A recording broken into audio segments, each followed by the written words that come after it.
اس وقت ہمارے پاس آستانِ عالیہ سلطان باہو شریف کے سجادہ نشین پیر طریقت رہبر شریعت حضرت صاحبزادہ پیر ریاض سلطان سجادہ نشین آستانِ عالیہ سلطان باہو شریف تشریف فرما، ان کی صدارت میں آج کا یہ جلسہ، یہ پروگرام ماشاءاللہ ہو رہا ہے۔ اور آستانِ عالیہ خیریہ مرشد آباد پشاور کے خلیفہ مجاز جناب صوفی عادل خیری صاحب تشریف رکھتے ہیں، اور اسی آستانے کے ایک فیض یافتہ ہستی ہمارے پاس سادات میں سے جناب سید ساجد شاہ صاحب اسٹیج میں تشریف فرما ہے، عامر خیری صاحب، سید صلاح الدین صاحب، اور مدرسہ ضیاء القرآن کے امام محتمم ناظم حضرت مولانا قاری محمد عثمان صاحب اسٹیج پر جلوہ گر ہیں۔ میں قاری صاحب کا، دیگر سادات کا میں شکریہ ادا کرتا ہوں۔ اللہ رب العالمین ان کو برکت عطا فرمائے اور تشریف لائے، اسٹیج کی زینت بنے، ہماری حوصلہ افزائی کی، عزت افزائی کی، اللہ ان کو خیر و برکت عطا فرمائے۔ اور پھر میں بہت زیادہ شکر گزار ہوں ہمارے نوجوان عالم دین پرجوش خطیب حضرت علامہ مولانا محمد مدثر صاحب، جو کہ حضرت شاہ صاحب کے، قبلہ شاہ صاحب کے شاگرد بھی ہیں، جامع مسجد دارالہدا برانکس نیو یارک کے امام اور خطیب ہیں، کہ جن کی وساطت سے ہمیں آج یہ موقع مل رہا ہے کہ ہم قبلہ شاہ صاحب کا دیدار بھی کر رہے ہیں اور شاہ صاحب کا خطاب بھی سنیں گے۔ چونکہ میں گجرات میں رہا ہوں، جامعہ قادری عالمی مراڑی شریف میں نے وہیں جو کچھ بھی حاصل کیا وہیں کا فیض ہے۔ تو حضرت کا علمی مقام کیا ہے، علمی مرتبہ کیا ہے، کس سطح کے وہ عالم ہیں، کس سطح کی وہ شخصیت ہیں، سادات ہیں، کتنا بڑا دارالعلوم ہے، کہاں تک پوری دنیا میں اس آستانے کا اور اس دارالعلوم کا فیض ہے، میں خود جانتا ہوں۔ اور آج یہاں تشریف لائے ہیں تو چونکہ ایک اور جلسے میں وہاں موجود تھا، تو ہم نے پروگرام بنایا کہ مولانا مدثر صاحب جو ہیں وہ اسٹیج پہ آ کے حضرت کا تعارف پیش کریں گے۔ تو جب آپ نے سنا تو انہوں نے کہا بھی میں اپنا تعارف تو میں خود ہوں، ابھی میں بیان کروں گا، تقریر کروں گا، بولوں گا تو سب کو پتہ چل جائے گا کہ میں لکھ ہوں یا میں کک ہوں، تو اس کے لیے ضرورت نہیں ہے تعارف کی۔ تو قبلہ کا نام کسی تعارف کا محتاج بھی نہیں ہے۔ تو اب آپ بلا تاخیر ایک تاریخی خطاب حضور کی نورانیت، سرکار کی ولادت، اس موضوع پر جو آج کا موضوع ہے، اس پر ایک تاریخی خطاب ہوگا، انشاءاللہ ہماری ایمانوں کو تازہ کریں گے۔ آپ کی آمد سے پہلے ایک پرجوش اور استقبالیہ نعرہ لگائیں، نعرہ تکبیر، نعرہ رسالت، نعرہ رسالت، جشن عید میلاد النبی۔ واحلل عقدۃ من لسانی یفقہوا قولی۔ الحمدللہ الذی لا مانع لحکمہ ولا ناقض لقضائہ، والصلاة والسلام علی سید انبیائہ وسند اولیائہ واحبابہ المعارضین لأعدائہ، اما بعد فاعوذ باللہ من الشیطان الرجیم، بسم اللہ الرحمن الرحیم۔ وَإِذْ أَخَذَ اللَّهُ مِيثَاقَ النَّبِيِّينَ لَمَا آتَيْتُكُم مِّن كِتَابٍ وَحِكْمَةٍ ثُمَّ جَاءَكُمْ رَسُولٌ مُّصَدِّقٌ لِّمَا مَعَكُمْ لَتُؤْمِنُنَّ بِهِ وَلَتَنصُرُنَّهُ قَالَ أَأَقْرَرْتُمْ وَأَخَذْتُمْ عَلَىٰ ذَلِكُمْ إِصْرِي قالوا اقررنا قال فاشهدوا وانا معكم من الشاهدين فمن تولى بعد ذلك فاولئك هم الفاسقون۔ صدق الله العظيم۔ ان الله وملائكته يصلون على النبي يا ايها الذين امنوا صلوا عليه وسلموا تسليما۔ اللهم صل على سيدنا مولانا محمد وعلى اله وصحبہ وبارک وسلم صلاۃ و سلاما علیک یا رسول اللہ، صلاۃ و سلاما علیک یا حبیب اللہ۔ مولاي صل وسلم دائما ابدا على حبيبك خير الخلق كلهم ابان مولده عن طيب عنصره يا طيب مبتدأ منه ومختتم محمد سيد الكونين والثقلين والفريقين من عرب ومن عجم فإنه شمس فضل هم كواكبها يظهرن أنوارها للناس في الظلم فإن من جودك الدنيا وذرتها ومن علومك علم اللوح والقلم منزه عن شريك في محاسنه فجوهر الحسن فيه غير منقسم ثم الرضا عن أبي بكر وعن عمر وعن علي وعن عثمان ذي الكرم والآل والصحب ثم التابعين لهم أهل التقى والنقى والحلم والكرم. اللہ تبارک و تعالی جل جلالہ وعم نوالہ وعظم شانہ واتم برہانہ کی حمد و ثنا حضور قائد المرسلین سید النبیین سید العالمین امام الاولین والآخرین جناب محمد مصطفیٰ احمد مصطفیٰ صلی اللہ علیہ وآلہ واصحابہ وبارک وسلم کی بارگاہ اقدس میں درود و سلام کا ہدیہ پیش کرنے کے بعد معزز و مکرم و محترم سامعین حاضرین اہل اسلام اہل سنت و جماعت عاشقان مصطفیٰ، آج کی یہ محفل مبارکہ ربیع الاول شریف کی اس خاص رات میں عید میلاد النبی کے لیے اظہار تشکر کے طور پر یہاں کے اہل اسلام منعقد کر رہے ہیں، اور مجھے حضرت علامہ مولانا قاری سیف النبی صاحب قادری متظلہ وحفظہ اللہ تعالی، انہوں نے عزیز القدر علامہ مدثر حسین نقشبندی کی وساطت سے حکم دیا، اور حسب وعدہ میں آپ حضرات کی خدمت میں حاضر ہوں۔ جتنے بھی معزز علماء کرام، مشائخ اعظام، عمائدین، زعماء یہاں تشریف فرما ہیں، سب کی خدمت میں درجہ بدرجہ ہدیہ تبریک و تسلیم و تعظیم و تحیت و سلام عرض ہے۔ خاص طور پر حضرت صاحبزادہ سلطان ریاض الحسن صاحب قادری سروری متظلہ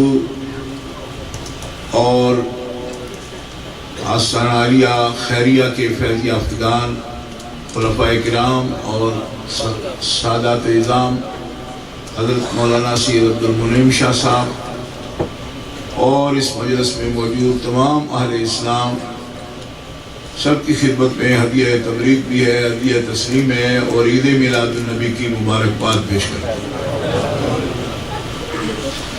محترم حضرات، آج اس رات میں یہ بڑا اجتماع ہے، ماشاءاللہ اللہ تعالیٰ اس مرکز کو اور برکتیں عطا فرمائے، اور حضرت قاری صاحب کے فیوض و برکات اور ان کی عیسائی دینی مسلکی اللہ تعالیٰ اسے قبولیت کا شرف عطا فرمائے۔ یہ ان کے حسن انتظام اور حسن رابطہ کا مظہر ہے کہ اہل اسلام کا، اہل سنت کا ماشاءاللہ یہ ایک وسیع اجتماع ہے جو میں اپنے سامنے دیکھ رہا ہوں۔ اللہ تعالیٰ اسے سلامت رکھے، اور آپ سب آنے والوں کو اللہ سلامتی عطا فرمائے۔ گرامی قدر حضرات، مجھ سے پہلے میری جماعت کے اہل سنہ کے نوجوان عالم اور زیغم اسلام علامہ پیر سید مظفر حسین شاہ صاحب قادری رضوی کراچی سے تشریف فرما ہوئے، انہوں نے خطاب فرمایا،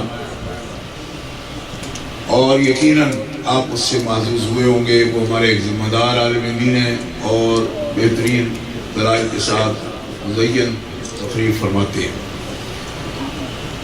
گرامی قدر حضرات، کیونکہ یہ میلاد شریف کی محفل ہے تو میں نے نبی علیہ السلام کا پہلا ذکر جو قرآن پاک میں آیا ہے اس سے آج کی گفتگو کا آغاز کیا ہے۔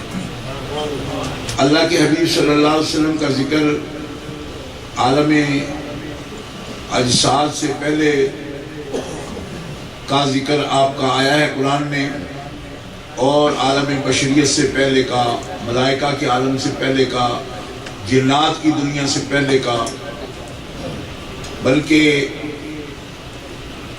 تفاسیر اگر دیکھیں تو عرش، کرسی، لوح، قلم، آسمان، زمین، جتنی بھی خدا کی مخلوق ہے اس سب سے پہلے کا ذکر نبی پاک کا موجود ہے۔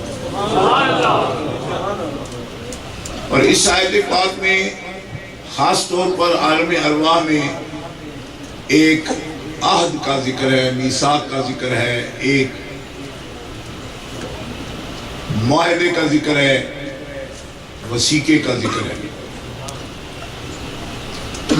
اور بلا تفصیل اختصار سے بالکل تحت لفظ اس کا ترجمہ آپ کے سامنے عرض کروں گا، لیکن قیود اس کی جو ہے اس کو دہراتا رہوں گا میں، اور اس پر آپ دھیان فرمائیں گے۔ ارشاد ہوتا ہے اذ اخذ اللہ میثاق النبیین، اے مخاطب حبیب یاد کیجئے اس وقت کو جب آپ کے اللہ نے نبیوں سے پکا وعدہ لیا، اس وقت کو یاد کیجئے۔ اور یہ ترجمہ اذ کا میں کر رہا ہوں اذکر الحادثہ کی صورت میں جو تفسیر بیضاوی کے اندر موجود ہے۔ یہاں بھی اس کلمہ سے بات شروع ہوتی ہے، اس لفظ کے ساتھ بات شروع ہوتی ہے تو اللہ تعالیٰ نبی علیہ السلام کو مخاطب کرتا ہے اور ان کو کوئی واقعہ یاد دلاتا ہے، اور یہ اس بات کی دلیل ہے کہ یاد اسے دلایا جاتا ہے جسے پہلے دکھایا جاتا ہے۔ یہ طور ہی کلام کا ایسا ہے، میں آپ کو کہوں وہ واقعہ یاد کیجئے صاحب، آپ کہیں کب، جب گجرات میں ہم تھے یہاں کے، آپ تو کبھی نہیں تھے، تو یہ طرز غلط ہو گئی نا۔ یہ کہہ آپ اسے سکتے ہیں جسے پہلے دکھایا گیا ہو، اس کو کہا جاتا ہے۔ اور یہ کلام دو طرح سے آتا ہے قرآن میں، اذ قالا، اذ اخذا، اس طرح بھی آتا ہے اور اس طرح بھی آتا ہے علم ترا، علم ترا، کیا تو نے نہیں دیکھا، کیا تو نے نہیں دیکھا۔ اس میں بھی کلام اسی طرح ہوتا ہے، علم ترا، کیا تو نے نہیں دیکھا۔ مخاطب کی طبع کو جگانے کے لیے علم ترا سے بات شروع ہوتی ہے، مطلب اس کا بھی یہ ہے تو نے دیکھا ہے۔ اور وہ علم ترا تب بھی کہا گیا کہ جب کہا گیا الذی حاج ابراہیم فی ربہ، جب ابراہیم نمرود کے دربار میں اس سے مناظرہ کر رہے تھے اپنے رب کے بارے میں، اس کا کلام بھی علم ترا ذکر ہوا ہے۔ علم ترا الذی حاج ابراہیم فی ربہ، کیا تو نے نہیں دیکھا جب ابراہیم مناظرہ کر رہے تھے نمرود سے۔ اس کا مطلب ہے مجھے بات دہرا کے آپ کو سمجھانی پڑے گی۔ تو ابراہیم علیہ السلام جب مناظرہ کر رہے تھے نبی پاک کب دیکھ رہے تھے، یہ ایک سوال ہے۔ اور میں پوچھتا ہوں ان لوگوں سے جو قرآن کے خادم ہیں، طالب علم ہیں، یا کم از کم ادعا ہے ان کو، دعویٰ ہے کہ ہم ہیں خادم، تو یارو یہ علم ترا ہی کبھی بیان کیا کرو۔ یہ کیا ہے کہ ابراہیم علیہ السلام مناظرہ کر رہے ہیں، کیا تو نے نہیں دیکھا؟ علم ترا کیف فعل ربک، تو نے نہیں دیکھا تیرے رب نے کیا کیا آتھی والوں کے ساتھ۔ تو جس کو علم ترا کہا جا رہا ہے وہ فرمائے میں پیدا بھی نہیں ہوا تھا تو مجھے کیا یاد دلاتے ہو۔ اس سے کلام پھر شروع ہی نہیں ہو سکتا۔ علم ترا ٹھیک نہیں ہے، اذ ٹھیک نہیں ہے، اذکر الحادثہ کے ساتھ معلوم ہوا حقیقت محمدیہ جلوہ گر ہے۔ جب انبیاء سے ابھی میثاق لیا جا رہا ہے، حبیب علیہ السلام دیکھ رہے ہیں، حاج ابراہیم کو دیکھ رہے ہیں، ابراہیم علیہ السلام اکیلے مناظرہ کر رہے ہیں نمرود کے ساتھ۔ اور اس سے یہ بھی معلوم ہو گیا حاج ابراہیمہ سے، کیونکہ پلٹ کے پھر اس موضوع پر میں آؤں گا نہیں، لہذا میں پھر کہاں جاؤں گا اس کو ڈھونڈتے ڈھونڈتے۔ حاج ابراہیمہ نے یہ بھی بتا دیا کہ بعض کم علم لوگ یہ کہتے ہیں کہ یہ مولوی کیا مناظرے کرتے رہتے ہیں، مناظرے کا بھی تو موسم ہوتا ہے۔ تو مناظرے بڑے لوگوں کا کام ہے بھائی، چھوٹے لوگوں کا کام نہیں۔ مناظرہ ابراہیم جیسے کرتے ہیں، ان پڑھوں کا تھوڑا ہی کام ہے کہ مناظرہ کرنا شروع کر دیں۔ مناظرے کے لیے تو ابراہیم جیسا یقین چاہیے اور ان جیسا علم چاہیے۔ جیسے سے مراد جتنا نہیں کہنا، کچھ مشابہت ہو اس کے ساتھ۔ شبہ کا کوئی نہ کوئی علاقہ موجود ہو، مطلب ہے کہ وہی سے کچھ نہ کچھ واقف ہوگا بندہ تو تب بات کرے گا، ادنا درجہ کوئی شباہت کا موجود تو ہوگا کم از کم۔ گرامی قدر حضرات، اس سے زیادہ اس کی وضاحت نہیں کرتا، مسئلہ تھا ہو گیا۔ اذ اخذ اللہ میثاق النبیین، حبیب وہ وقت یاد کیے جب آپ کے اللہ نے، آپ کے مالک نے، اللہ نے جب انبیاء سے پختہ عہد لیا، کیونکہ اس عہد کو میثاق کہا گیا، اور پختہ اس کے معنی میں اس لیے داخل ہے کہ میثاق آپ جانتے ہیں کسے کہتے ہیں۔ میثاق ہر معاہدے کو نہیں کہتے، ہر بات کو، کنٹریکٹ کو معاہدہ نہیں، میثاق نہیں کہا جاتا جو زبانی کیا جائے۔ آپ بھی جب کسی بات کو پختہ کرنا چاہتے ہیں تو وثیقہ لکھتے ہیں نا بھائی۔ ہمارے ملک میں جو اجتماع ہوتا ہے اس پر لکھا ہوتا ہے وثیقہ، اور جو وہ لکھنے والے ہوتے ہیں وہ بھی خاص ہوتے ہیں، اس کو وثیقہ نویس کہتے ہیں، پتہ ہے نا آپ کو۔ تو وثیقہ وثوق سے ہے، پختگی سے، کہ جو چیز پختہ طور پر طے کرنی ہو اس کو میثاق کہتے ہیں، اور وہ لکھی جاتی ہے، وہ باقاعدہ عام کاغذ پر بھی نہیں لکھی جاتی، وہ خریدا جاتا ہے، وہ ایک باقاعدہ بنا ہی اس کے لیے ہوتا ہے جس پر میثاق ہوتا ہے۔ اللہ فرماتا ہے اللہ نے جب نبیوں سے میثاق کیا اس وقت کو یاد کر۔ اچھا، اب جو بات تاکیدات یا تقییدات کی میں آپ کے سامنے کر رہا تھا وہ یہ ہے، دیکھو بھائی میثاق تو ان سے ہوتا ہے، کیا ہی ان سے جاتا ہے جن کے بارے میں کبھی ثبوت دینا پڑے، اور ثبوت کب دینا پڑتا ہے؟ جب یہ خیال ہو کہ فریق دوسرا بات سے پھر نہ جائے، بات سے پھر نہ جائے۔ آپ کوئی معاہدہ کرتے ہیں، کوئی بات کرتے ہیں تو لکھا کیوں جاتا ہے اس خاص پیپر پر کہ کبھی انکار نہ ہو جائے، اور معاملہ بھی اہم ہوتا ہے تب میثاق لکھا جاتا ہے، ورنہ عام معاملات پر لوگ زبان پر ایک بار، فون پر بھی ایک بار کر لیتے ہیں۔ میثاق کا بات تب پہنچتی ہے جب بڑی قیمتی بات ہوتی ہے۔ تو دیکھیے انبیاء سے میثاق بنتا نہیں، کیوں؟ اس لیے کہ انبیاء معصوم ہیں، وہ تو پھرتے ہی نہیں۔ انبیاء معصوم ہوتے ہیں، معصوم نگلے نہیں ہوتے۔ آپ کو تکلیف تو نہیں ہے میں پنجابی میں اس کا ترجمہ کرتا ہوں تو نہیں ہے؟ انبیاء نگلے نہیں ہوتے بھائی، تو جو نگلے نہیں ہوتے میثاق کا مطلب کیا؟ فرمایا میثاق اس لیے نہیں کر رہا کہ ان پر کوئی شک ہے کہ نگلے ہیں، میثاق اس لیے ان سے کر رہا ہوں کہ اس بات سے زیادہ اہم بات تیرے اللہ کے نزدیک اور کوئی نہیں ہے کہ میں نبیوں سے تجھ پر ایمان لانے کی بات کر رہا ہوں۔ پھرنے کا خطرہ نہیں، لیکن بات کی اہمیت ظاہر کر رہا ہوں کہ اس بات کی قیمت کیا ہے کہ میں نے نبیوں سے بھی میثاق لیا ہے۔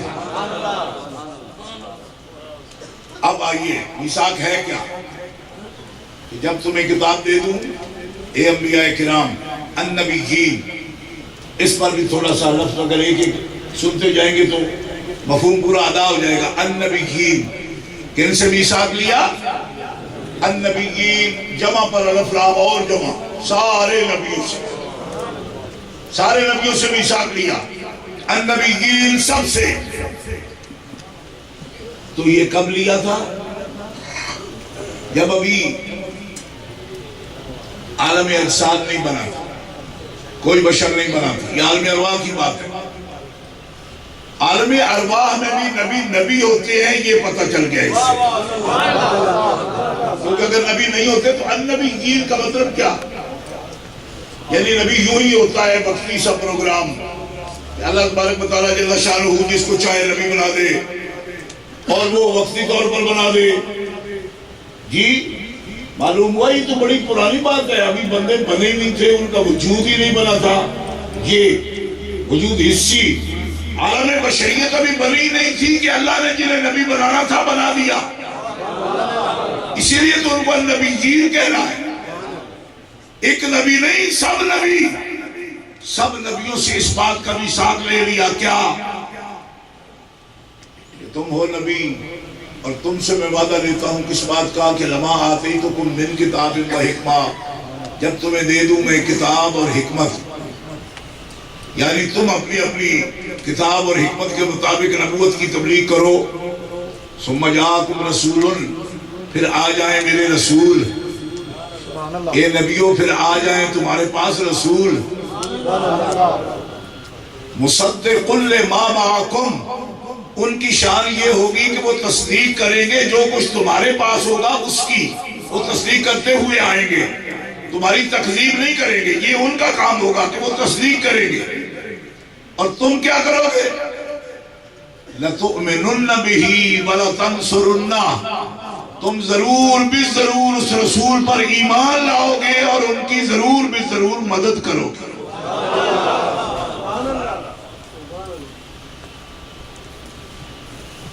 اب بتائیے جی النبیین کا مسئلہ حل ہوا کہ نہیں ہوا؟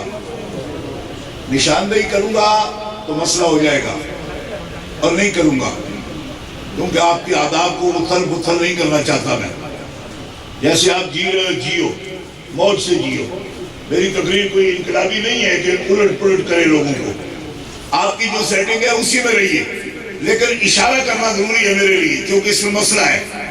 بڑے بڑے علماء جو کہلاتے ہیں نا، کچھ ہوتے ہیں کچھ کہلاتے ہیں، اور کہلانے کے جو طریقے ہیں وہ آپ کو معلوم ہے، کیونکہ پروپیگنڈا ہے، پروپیگنڈا ہوتا ہے لوگوں کا، وہ بڑے ہو جاتے ہیں لیکن ذہن چھوٹے، سوچ چھوٹی۔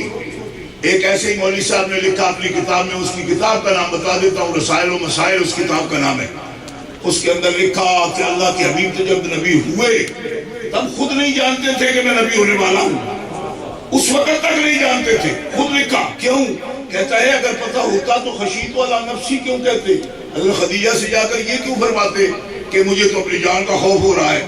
اس کا مطلب ہے کہ پہلی بات ہے، ابھی پہلے پتہ کوئی نہیں تھا، جان کا خوف ہو گیا، اور یہ لفظ آ کر بولے۔ اچھا جی، ایک اور صاحب بولے، اور یہ تو حاکم بدہن خود کو اہل سنت و جماعت بھی کہتے ہیں، وہ کہتے ہیں انبیاء ہوتے ہی 40 سال کے بعد ہیں، اہل سنت میں کبھی کسی نے یہ بات نہیں کہی مگر کہہ ڈالی انہوں نے۔ میں اس موقع پر صرف یہی اشارہ دینا چاہتا ہوں اور آپ کا ذہن صاف کرتے ہوئے اس بات کی طرف قرآن سے جاؤں گا کہ ارے نبی 40 سال میں ہوتے ہیں تو عالم ارواح میں ان کو نبیین کیوں کہا جاتا ہے، ان سے عہد کیوں لیا جاتا ہے؟ اور پھر آپ سے پوچھتا ہوں جو اتنے میلاد شریف کرنے والے آ گئے، وہ ہر جگہ پہ لکھا ہے عید میلاد النبی، عید میلاد النبی، عید میلاد النبی۔ آپ جو آئے ہوئے اس اجتماع میں تو کیوں آئے ہو بھائی؟ یہ کیا ہے اجتماع؟ عید میلاد النبی۔ اس کا مطلب ہے کہ یہاں بولنے کی بھی عادت نہیں ہے، ٹھیک ہے میں آپ کو تنگ نہیں کرتا جی۔ یہ کیا ہے؟ جو حضور صلی اللہ علیہ وسلم 40 سال کے بعد اگر نبی ہوئے ہیں تو پھر عید میلاد النبی تو نہ ہوا، کیوں؟ اس میلاد کے آگے پھر لفظ بولو، عید میلاد 40 سال تو بعد علی نبی۔ عید میلاد النبی کا معنی تو یہ ہوا نبی کی پیدائش کی عید،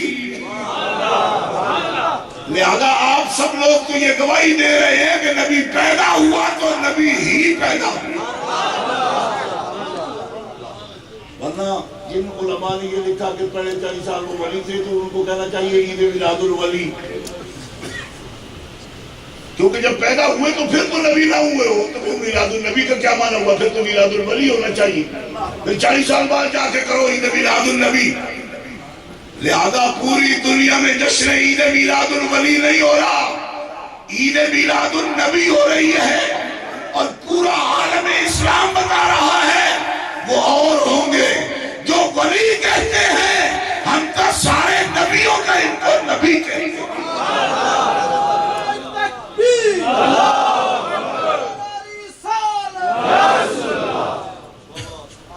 گرامی قدر حضرات، النبیین یہ ہے ہمارا عقیدہ، قرآن پاک کے الفاظ ہیں، وہ عالم ارواح میں بھی نبی ہیں۔ اور ایک بات اور بھی کہہ دیتا ہوں کیونکہ کچھ لوگوں کو یہ وہم ہے کہ وہ پھر کہا گیا لیکن وہ اور عالم کی بات ہے، میں نے کہا جس عالم کی بھی بات ہے یہ عقیدہ پکا ہے، شرع عقائد میں بھی لکھا ہے جو نبی ہو چکا عالم ارواح میں اس سے نبوت کبھی زائل نہیں ہوگی۔ ایک بھی نبی ایسا نہیں جس کو نبی بنا کے پھر نبی نہ بنایا گیا ہو، وصف نبوت نبی سے کبھی زائل نہیں ہوا، یہ پکا عقیدہ ہے۔ لہذا جو عالم ارواح میں نبی ہے وہ عالم ارحام میں بھی نبی ہے، عالم اجساد میں بھی نبی ہے، عالم برزخ میں قبر میں بھی نبی ہے، اور حشر میں بھی نبی نبوت وہ وصف ہے جو نبی سے کبھی ذات ہے، نبی سے زائل نہیں ہوتا، دے کے نبوت رب کبھی واپس نہیں لیتا کسی سے۔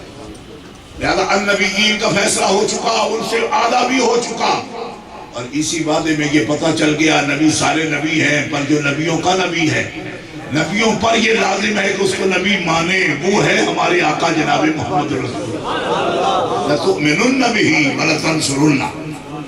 اب سنیے، قالا، اللہ نے فرمایا اقررتم، کیا تم اعتراف کرتے ہو، اقرار کرتے ہو اس بات کا؟ قالا اقررتم، کیا تم اقرار کرتے ہو اس کا؟ اب کلام کا طور کیا ہے، طریقہ کیا ہے؟ جب پوچھی ایک بات تو جواب آنا چاہیے نا جی، بولنے دینا چاہیے نا نبیوں کی روحوں کو، لیکن نہیں بولنے دیا اللہ نے۔ اقررتم، نہیں، جواب نہیں دیا، تاکید کی دوسری، اقررتم واخذتم علی ذالکم اسری، اقرار کرتے ہو اور خیال رکھنا اس پہ میرا بڑا بھارا ذمہ ہے، مجھ سے بات کر رہے ہو تم۔ اب بولے انبیاء، ان کی ارواح بولی اقررنا، قالوا اقررنا، ہاں ہم نے اقرار کیا، ان کی رسالت کو بھی مانا، ان پر ایمان لانے کی بات بھی مانی، اور یہ بات بھی تیری مان لی جہاں جہاں ہم ہوں گے ان کی مدد بھی کریں گے۔ کچھ لوگوں کو آج مسئلہ ہے کہ نبی مدد کر سکتے ہیں کہ نہیں، یہ مدد کا فیصلہ تو عالم ارواح میں ہی حل ہو گیا کہ نبیوں کو مدد کرنے کا وعدہ لیا جا رہا ہے، تو جو مدد کر ہی نہیں سکتے یا کریں تو شرک ہو جاتا ہے، ان کی روحوں سے یہ وعدہ کیوں لیا جا رہا ہے؟ مسئلہ سمجھ آ گیا جی؟ یہ قرآن کے لفظوں سے ہم کھینچ تان کے نہیں نکال رہے، بھلا تنصرون کا معنی ہی مدد کرنا ہے، تو وہ وعدہ لیے کیوں جا رہا ہے جو کرنا ان کو جائز ہی نہیں ہے؟ جو کام کرنا ان کو جائز نہ ہو، مدد نہ مانگنا ان سے جائز ہو، نہ ان کی مدد کرنا جائز ہو، تو وعدہ ان سے عالم ارواح میں لیا جا رہا ہے کہ ایمان بھی لاؤ گے، مدد بھی کرو گے۔ ایسی بات جو ناجائز ہوگی اس کا وعدہ کیوں لیا جائے گا؟ معلوم ہوا نبیوں کی مدد کرنا، نبی کا مدد کرنا یہ ناجائز کام نہیں ہے، یہ تو عالمی ارواح میں طے کر دیا کہ نبی مدد کرتے ہیں، ان کو مدد کرنی ہے۔ قال فشہدوا اقررنا، اب بات ختم ہو جانی چاہیے تھی اقررنا پر، لیکن قدرت کو جتنی عظمت ہے اس موضوع کی وہ دیکھیے۔ فشہدوا، اے انبیاء کرام، فشہدوا، ایک دوسرے پر گواہ ہو جاؤ، یہ جو اقرار کر رہے ہو اس پر ایک دوسرے کے گواہ ہو جاؤ۔ اندازہ کیجئے قدرت کے ہاں کتنی اہمیت ہے اس موضوع کی۔ میں تو کہہ چکا کہ نہ میثاق بنتا ہے نہ شہادت بنتی ہے، شہادت بھی اسی لیے رکھی جاتی ہے، کسی کی وٹنس ڈالے جاتے ہیں اس وثیقے پر بھی، کس واسطے؟ اس واسطے کہ موضوع کو، بات کو اتنا تکڑا کر دیا جائے، پختہ کر دیا جائے کہ کل کوئی انکار نہ ہو سکے۔ فشہدوا کی کیا؟ اب فشہدوا، ایک دوسرے کے گواہ ہو جاؤ جو اقرار کیا، اور اس پر بھی بس نہیں، انا معکم من الشاہدین۔ ان فشہدوا کہنے کے بعد ان سے پوچھا جاتا، وہ کہتے ہاں گواہ ہو گئے، نہیں، انا معکم من الشاہدین، تم گواہ ہو اس میں، ایک دوسرے کے اقرار کیا تم نے عظمت مصطفیٰ کا، ایمان لانے کا، مدد کرنے کا، تم ہی گواہ نہیں ہو، میں اللہ بھی اس بات پر گواہ ہوں تمہارے ساتھ۔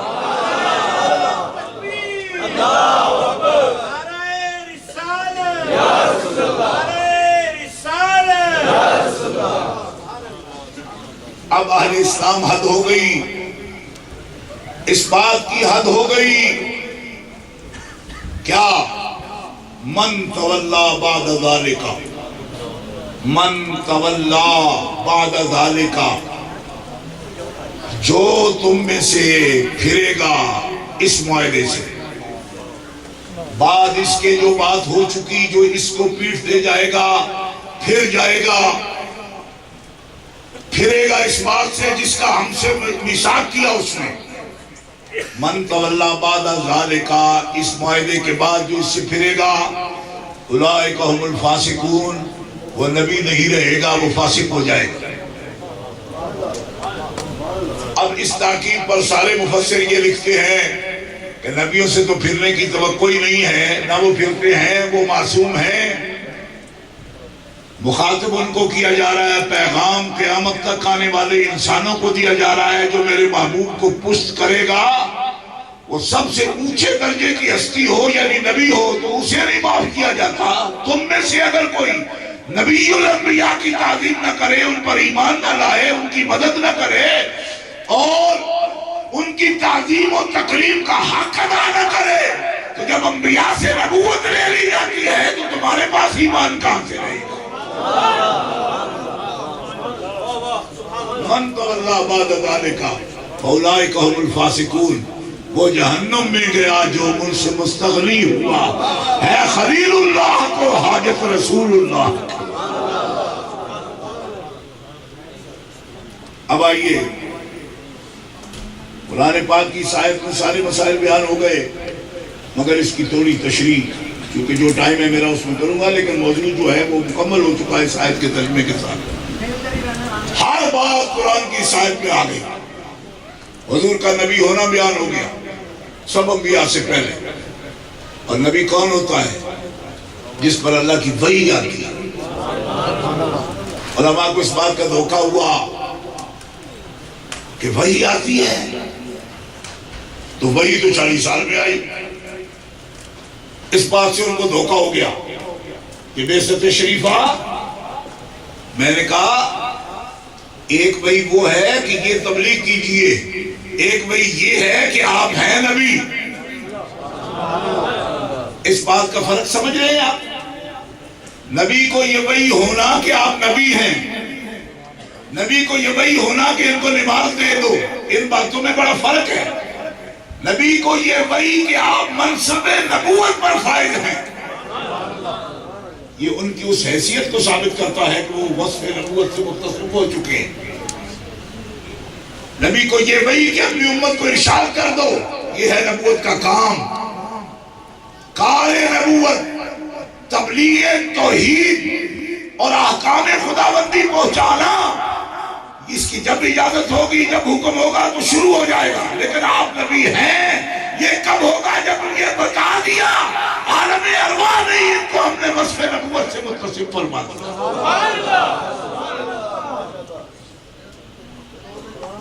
اب مسئلہ بازی ہو گیا۔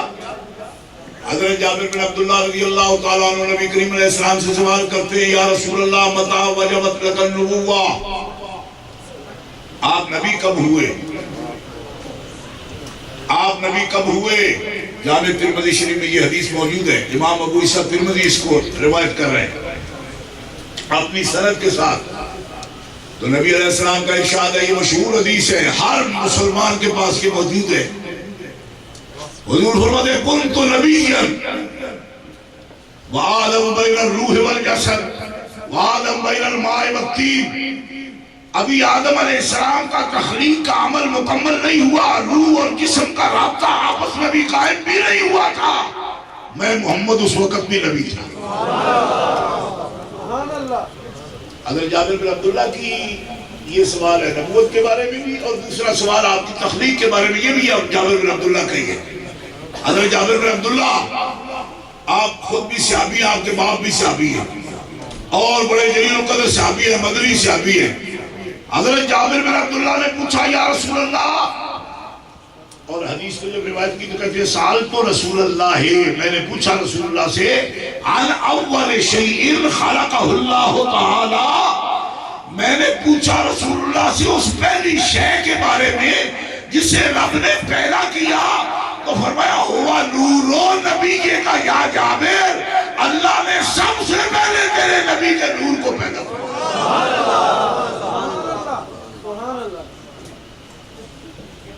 حضرت جابر نے پوچھا نبی کب ہوئے؟ آپ نے یہ جواب ارشاد فرمایا، آدم علیہ السلام سے پہلے۔ یہ حدیث سیاستہ میں موجود ہے، اور یہ حدیث کہ پہلی شے جسے اللہ نے پیدا کیا وہ کیا ہے؟ فرمایا تیرے نبی کا نور۔ یہ حدیث المصنف عبد الرزاق میں موجود ہے، امام عبدالرزاق نے اس حدیث کو اپنی سند کے ساتھ روایت کیا، حضرت معمر رضی اللہ عنہ زہری وغیرہ اس سند کے ساتھ، اور حضرت امام عبدالرزاق امام بخاری رحمۃ اللہ علیہ کے استاد ہیں اور استاد الاستاد بھی ہیں، دادا استاد بھی ہیں، براہ راست بھی ان سے سند ہے ان کے پاس موجود۔ المصنف کے اندر یہ حدیث موجود ہے کہ اللہ کا پہلا ارادہ جناب محمد رسول اللہ ہے، کیونکہ اللہ تعالیٰ قرآن میں فرماتا ہے اذا اراد اللہ شیئا، اللہ کسی شے کا جب ارادہ کرتا ہے تو پھر اس کو کہتا ہے کن، ہو جا، وہ ہو جاتی ہے۔ لہذا بنانے سے پہلے ارادہ ہے۔ اللہ حکم الحاکمین، وہ ذات مطلق، جب کچھ بھی نہ تھا سب سے پہلے کچھ بنانے کے بارے میں سوچا تو پہلی شے جو سوچی وہ جناب محمد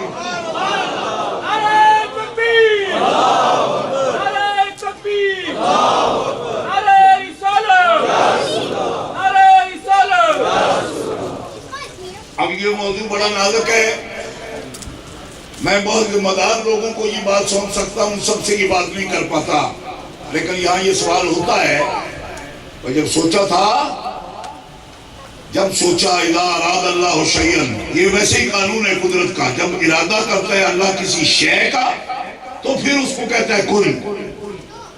کس کو کہتا ہے کن؟ کئی نوجوان مجھے کہتے ہیں کہ کس کو کہتا ہے کن، مطلب یہ ہے کن تو مخاطب کا سیدھا ہے، مخاطب کے لیے سامنے کوئی شے ہونی چاہیے، اور جب وہ پہلے سے شے ہے تو پھر اسے یہ کن کیوں کہتا ہے؟ کیوں وہ تو ہے، یعنی ہوئی چیز کو ہو جا کہنے کا مطلب کوئی نہیں، اور جب سامنے ہے کوئی نہیں تو سیدھا امر بولا ہی نہیں جا سکتا۔ ٹھیک ہے، سیدھا امر تو کسی مخاطب کے لیے ہوتا ہے، ہو جا، جب سامنے ہے کوئی تو اسے کہے گا ہو جا، وہ کہے گا میں کہ ہوئی ہوں، کہاں سامنے تیرے، تو پھر کن کہتا کس سے ہے؟ آپ لوگوں کو بھی یہ خیال آتا ہے شاید کہ ہمارے مولوی پورے پڑھے ہوئے نہیں ہوتے اور ان کے مولوی بڑے پڑھے ہوئے ہوتے ہیں۔ میں کہتا ہوں پڑھے ہوئے، مجھ سے میں پوچھتا ہوں یہ کن کا مسئلہ تو بتاؤ یہ ہے کیا؟ او پڑھے ہوئے، میں تم سے پڑھائی کا سوال کرتا ہوں یہ کن کہتا کس سے ہے؟ کیونکہ امر مخاطب کے لیے ہوتا ہے، اور جو پہلے سے سامنے بیٹھا ہو اسے ہو جا کہنا کیا، تو پھر کہتا کس سے ہے؟ تو یہاں جو قرآن کے لفظ ہیں سورہ یاسین شریف میں دیکھ لو، اذا اراد اللہ شیئا، جب ارادہ کرتا ہے اللہ کسی شے کا، اب دو ہی باتیں ہیں، وہ ارادے میں جو چیز اتری ہے نا اسی کو کہتا ہے ہو جا۔ اب ارادہ کہاں ہوتا ہے؟ یہ سوال بھی کریں گے نوجوان مجھ سے، اور میں گھبراؤں گا اس بات سے، کیونکہ میرے اکابر کہتے ہیں ایسی بات بیان ہی نہ کرو، کیونکہ یہ بڑی باریک ہے، یہ چادر ہے قدرت کی خاص، اس کے قریب آنے نہ دینا بندوں کو، کیوں کہ جل جائیں گے، اور جو بھی اسے چھڑے گا مرے گا۔ تو میں کہا جی مرے بغیر پھر پوچھے گا کیا وہ پہلا ارادہ کتنے سی؟ ارادہ صفت خداوندی ہے۔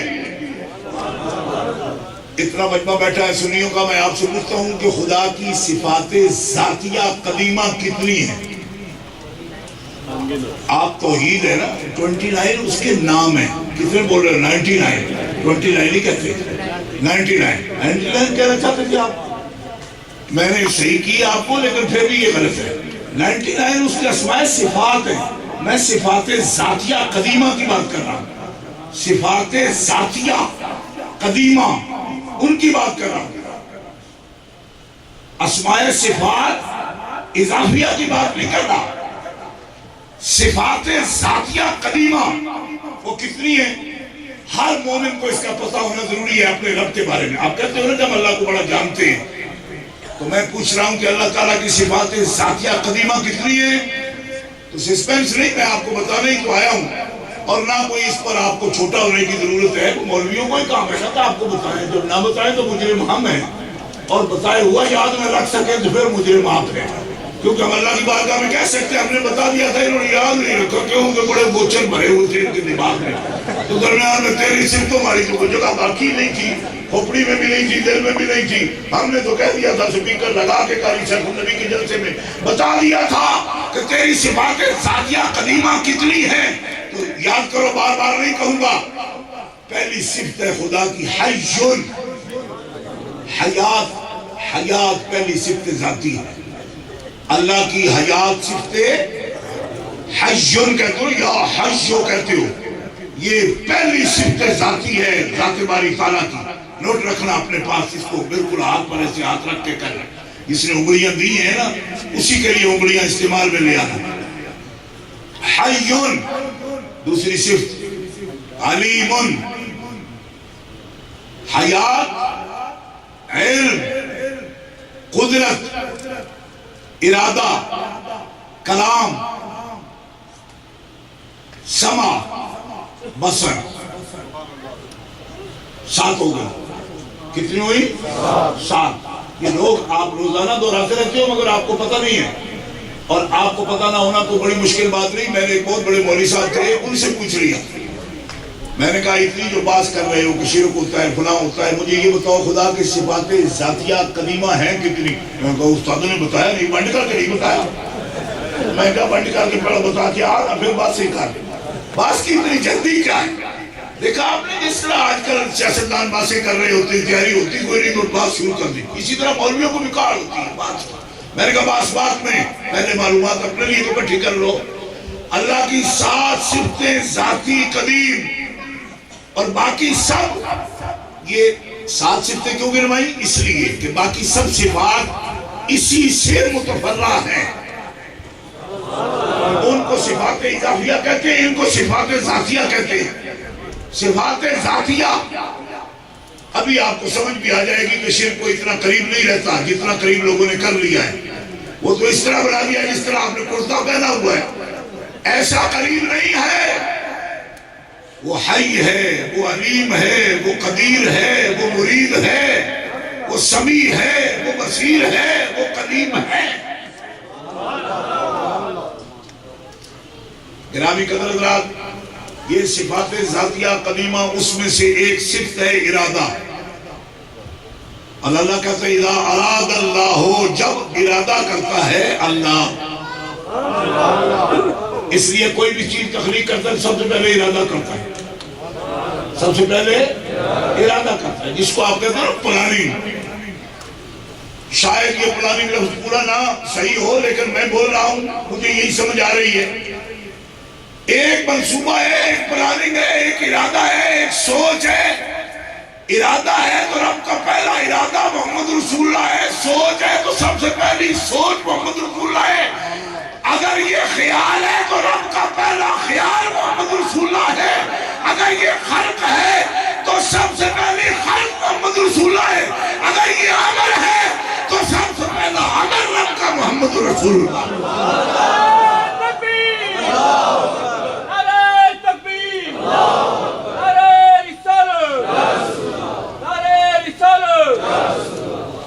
امریکہ والوں سے کبھی کسی نے نہیں کہا کہ زور سے سبحان اللہ کہو. میں سنتا ہوں شاید یہ بھی آپ کے آداب کے خلاف ہو، تو میں ڈرتے ڈرتے جھجکتے تھوڑی جگہ کیا پتہ نہیں کہ نازک مزاج شاہاں تاب سخن ندارت. آپ کہو مولوی جی آپ کو کہاں سے آئے ہو؟ میں بھی برطانیہ سے آیا ہوں اور برٹش نیشنل ہوں میں، لیکن برطانیہ والے تو میرے ساتھ زور زور سے بولتے ہیں سبحان اللہ. اور بہرحال آپ جامع رہتے ہو، مجھے تکلیف رہے گی اگر میں اس قاعدے کو جاری نہ کروں. 7 صفات باری تعالیٰ میں ایک ہے ارادہ. اور اللہ فرماتا ہے میں ارادہ کرتا ہوں جب بھی کسی شے کا. تو میں پوچھو وہ پہلی شے کیا ہے؟ حضور سے بھی پوچھا نا کیا اول شے، وہ پہلے شے. ساڑھے مڑے بھی لڑ پڑ جاتے ہیں تو شے کی ہے، وہ تو شے کی ہے، یہی پوچھتے ہیں اور تو کی شے. تو کیا پوچھا جاتا ہے؟ اللہ والے شے. اللہ کا ادارہ اللہ شے ہے، وہ شے نہیں تو روڑا دینا. اور پہلی شے کیلی فرمایا دنیا میں کوئی شے نہیں سی، پہلی شے بنائی جب محمد بنا.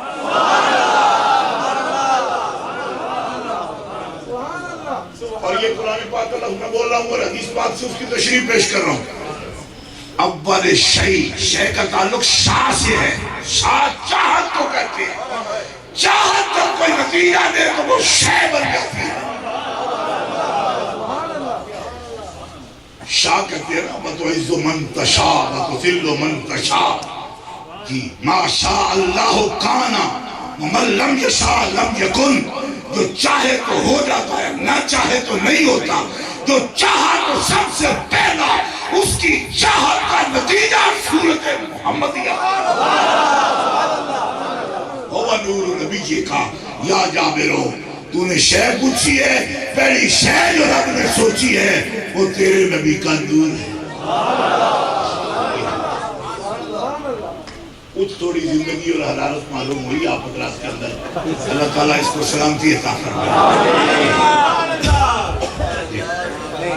برف بھی گل گئی، بارش ہو گئی نا، اب وہ آنا بھی نہیں چلے گا، جن کو کڑمڑ ہوئی ہے برف تو گل گئی ساری، اندر کی برف بھی ٹوٹے گی انشاءاللہ، ابھی ٹوٹے گی لیکن زیادہ دیر نہیں لگانا، جو ٹائم 1 گھنٹہ ہے۔ اگر میرا آپ امتحان لے رہے ہوں تو کتنی دیر بول سکتا ہے؟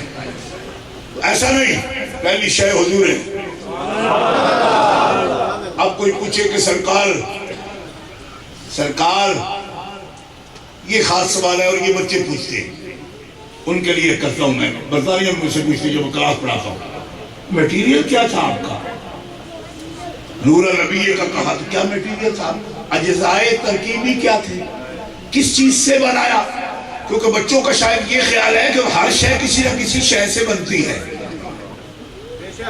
اور ابھی مجھے ان کو یہ بتانا ہے کہ اللہ کا امر خاص ایک ایسا ہے کہ کچھ نہ شے کو شے بنا دیتا ہے اور بغیر مٹیریل کے بھی بنا دیتا ہے، کیونکہ 2 چیزیں بنائی رب نے، 2 چیزیں بنائی رب نے، 2 اشیاء، یہ توجہ کرنا، الا لہ الخلق والامر، اللہ نے جو چیز بھی بنائی وہ 2 قسم کی ہے، ایک کو خلق کہتے ہیں، ایک کو امر کہتے ہیں۔ جو چیز میٹیریل سے، اور یہ لفظ میٹیریل سے پورا نہیں ہوگا، مجھے آپ سے کسی بچے سے ترجمہ اس کا پوچھنا پڑے گا، جس چیز کا تعلق مادے سے ہے، مادے سے، جو چیز مجرد المادہ ہے، جس کا کوئی جسم نہیں مادے کا، اس کو وہ ہے تخلیق، لیکن اس کو خلقت نہیں کہتے، اس کو امر کہتے ہیں، اور جس چیز کے ساتھ مادہ متعلق ہے اس کو خلقت کہتے ہیں۔ تو ابھی جس بات کر رہے ہیں، جس حقیقت کی نور و نبیہ کا، ہوا نور و نبیہ کا، وہ ہے امر کی بات، اس کے ساتھ ابھی میٹیریل کی بات نہیں، وہ امر ہے مجرد عن المادہ، جس کو ہم حقیقت محمدیہ کہتے ہیں۔ آپ کہو گے شاید یہ کیا کرتے ہو پہ، میں کہ گل ایڈی اچھی سن لیجیے تو تھوڑا جہا تو کیا ہونا جب اللہ ایک تھا اور دوسرا ارادہ ہو رہا ہے، تو یہ تو موضوع بھی اتنا اونچا ہے کہ جس پر خدا کی قسم ارسطو اور افلاطون کو بھی پسینہ چھوٹ جائے۔ آپ کیا سمجھتے ہو کہ صرف مسجد میں مولوی بلا لیا ہے تو بات سن لیں گے اس سے؟ اس پر افلاطون کو پسینہ آتا ہے، ارسطو کو پسینہ آتا ہے کہ یہ بات ہے کیا؟ ہاں یہ اتنی خاص بات ہے جو آپ کے سامنے کہہ رہا ہوں۔ کوئی کیا چیز تھی؟ اقرام، نہ کوئی ٹائم، نہ کوئی روشنی، نہ کوئی شے، ایسے بات پیدا ہوئی، سوچ لیا بس۔ کیا سوچا؟ کہا تیری صورت سوچی۔ کیوں سوچا؟ سوچا کیوں؟ فرمایا اس لیے سوچا کہ کوئی صورت بنے، کوئی مجھے بھی جانے، تو پھر کوئی ایسا تجھے جانے تو پھر میری کیا ضرورت تھی؟ فرمایا میں اس شکل میں آ ہی نہیں سکتا، یہ ہے میرا تنزل، اور میں نزول نہیں کر سکتا، میں اعلیٰ ہوں، میں جسم میں نہیں آ سکتا، میں نزول نہیں کر سکتا، میں مادے سے ٹچ نہیں ہو سکتا، میں تو کیف سے بھی اونچا ہوں۔ میں ذات مطلق پر بول رہا ہوں، مولانا روم کی زبان میں اگر بولوں تو شاید آپ کو سمجھ آئے، اتصال بے تکیف بے قیاس ہست رب الناصرہ بات جانے نا۔ اور یہ بھی فرماتے ہیں کہ گفتگو میں یہ بات کرتا ہوں کس سے؟ ناصرہ، نسل ناصرہ، یہ بات بھی ناس سے ہو رہی ہے، خناس سے نہیں ہو رہی۔ کیوں؟ خناس کو کبھی سمجھ نہیں آئے گی کہ جب وہ بے تکیف ہے، بے قیاس ہے، وہ کہہ دے گا یہ ملا کی بکواس ہے، وہ ہے ہی نہیں۔ مولانا روم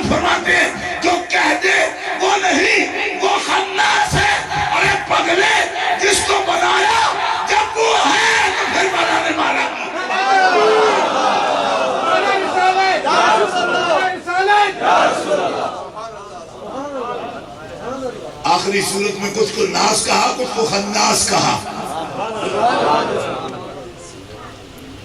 اب ناس کہوں یا خناس کہوں، آپ نے تو نام بولنے کی قسم اٹھا رکھی. یہ نوٹ مجھے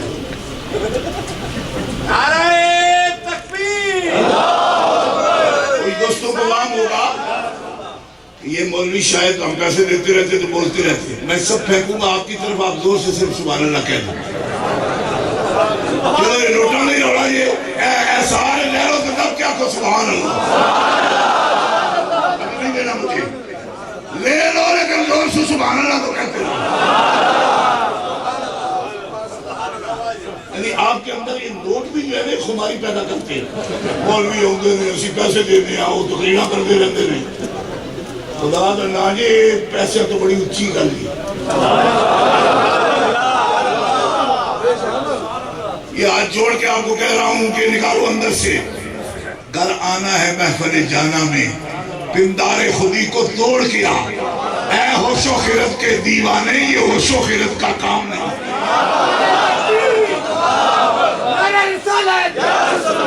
اس سے بولو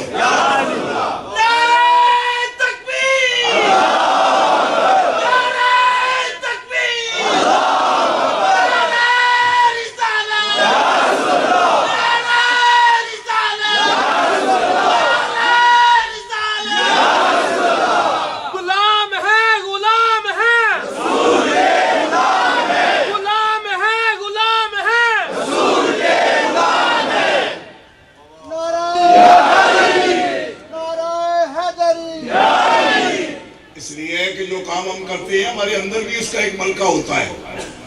جب آپ ایسے ہی بیٹھے رہیں گے تو یہ ہوگی نامعلوم والی بات. معلوم سے تو بندے بات کرتے ہیں، نامعلوم سے تو کوئی نہیں کرتا. تو میری خطابت اندر سے مجھے ٹوکتی ہے. بڑا شوق سی تم امریکہ ہونے کا نہیں ہو جائے سمجھے ہونا آیا کیوں نہیں ٹوٹ جاؤ باٹی گیٹ.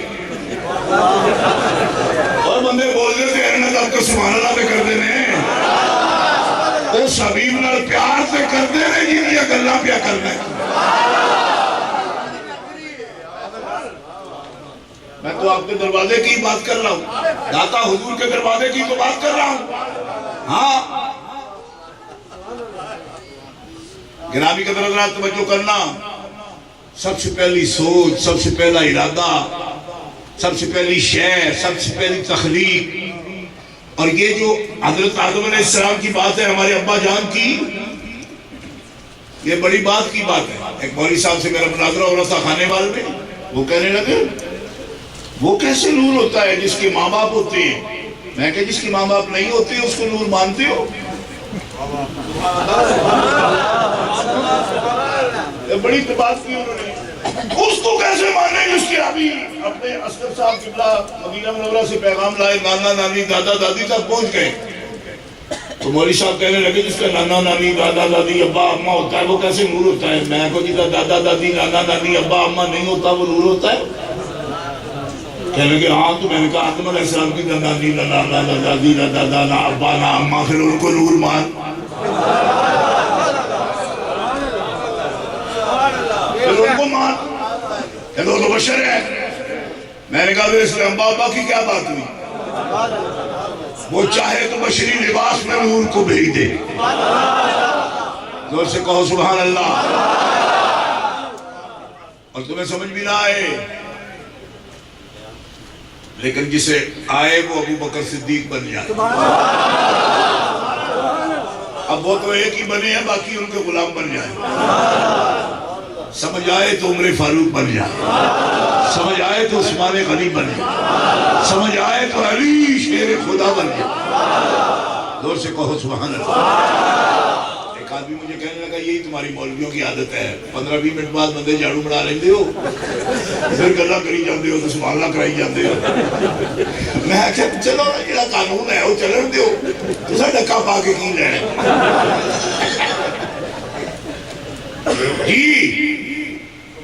ان کو کیا سمجھ آئی؟ میں نے کہا ان کو وہ جابر والی بات بھی سمجھ آ گئی. کیوں کہ نبی علیہ السلام صوم وصال رکھتے ہیں، بخاری شریف کے اندر موجود ہے. بلا فصل کے افطار کے بغیر روزہ، صوم وصال کئی دن. صحابہ بھی رکھ لی. کیوں کہ صحابہ سمجھتے تھے ان کی ہر سنت پہ عمل کرنا ہے. آج کل بھی بعض لوگ یہ سمجھتے ہیں ہر سنت پہ عمل کرنا ہے. ایک آدمی کو سنت کی بات ہے, سنت, میں کہا تھوڑا یاد ٹھہر, سنت کی بات. میں نے کہا کچھ ان کی اپنی خصوصیات ہے, اس کو سنت نہیں کہتے. سنت اس کو کہتے ہیں جو ہمیں کرنے کا انہوں نے حکم دیا ہے. کہتے ہو حضور نماز ایسے پڑھتے تھے, میں کہا جیسے مرضی آپ کی پڑھے, ہم تو اس طرح پڑھیں گے جیسے ہمیں پڑھنے کا حکم دیا ہے. یہ قانون کی بات کر رہا ہوں میں آپ کی خدمت میں, یہ بڑی گہرائی ہے اس بات میں. کہتے حضور تو اتنی رکعت پڑھتے تھے, حضور تو اتنی دفعہ رفع یدین کرتے تھے. میں کہا جو مرضی کرتے رہے, ہم تو وہ کریں گے جو ہمیں کرنے کا حکم دیا ہے. قولی حدیث کو پیش کر کے کتنا رفع یدین کر دیا, قولی ہے تو نکال. اور سنت حدیث نہیں, سنت وہ ہے طریقت المسلوقہ, جو قانون جاری کیا ہے. یہ تیری طرح اتنی آسان بات تھوڑی ہے. میں کہا سنت ہے تو فرض پورے کر پہلے. میں نے کہا 11 شادیاں کی کر لے, سنت کیوں نہیں پوری کرتا؟ ایک ہی گوڑ روز کٹ کرنا, 11 کرے گا ٹنگیا رہے گا. ہاں 11 کو آباد کرنا اتنا آسان ہے.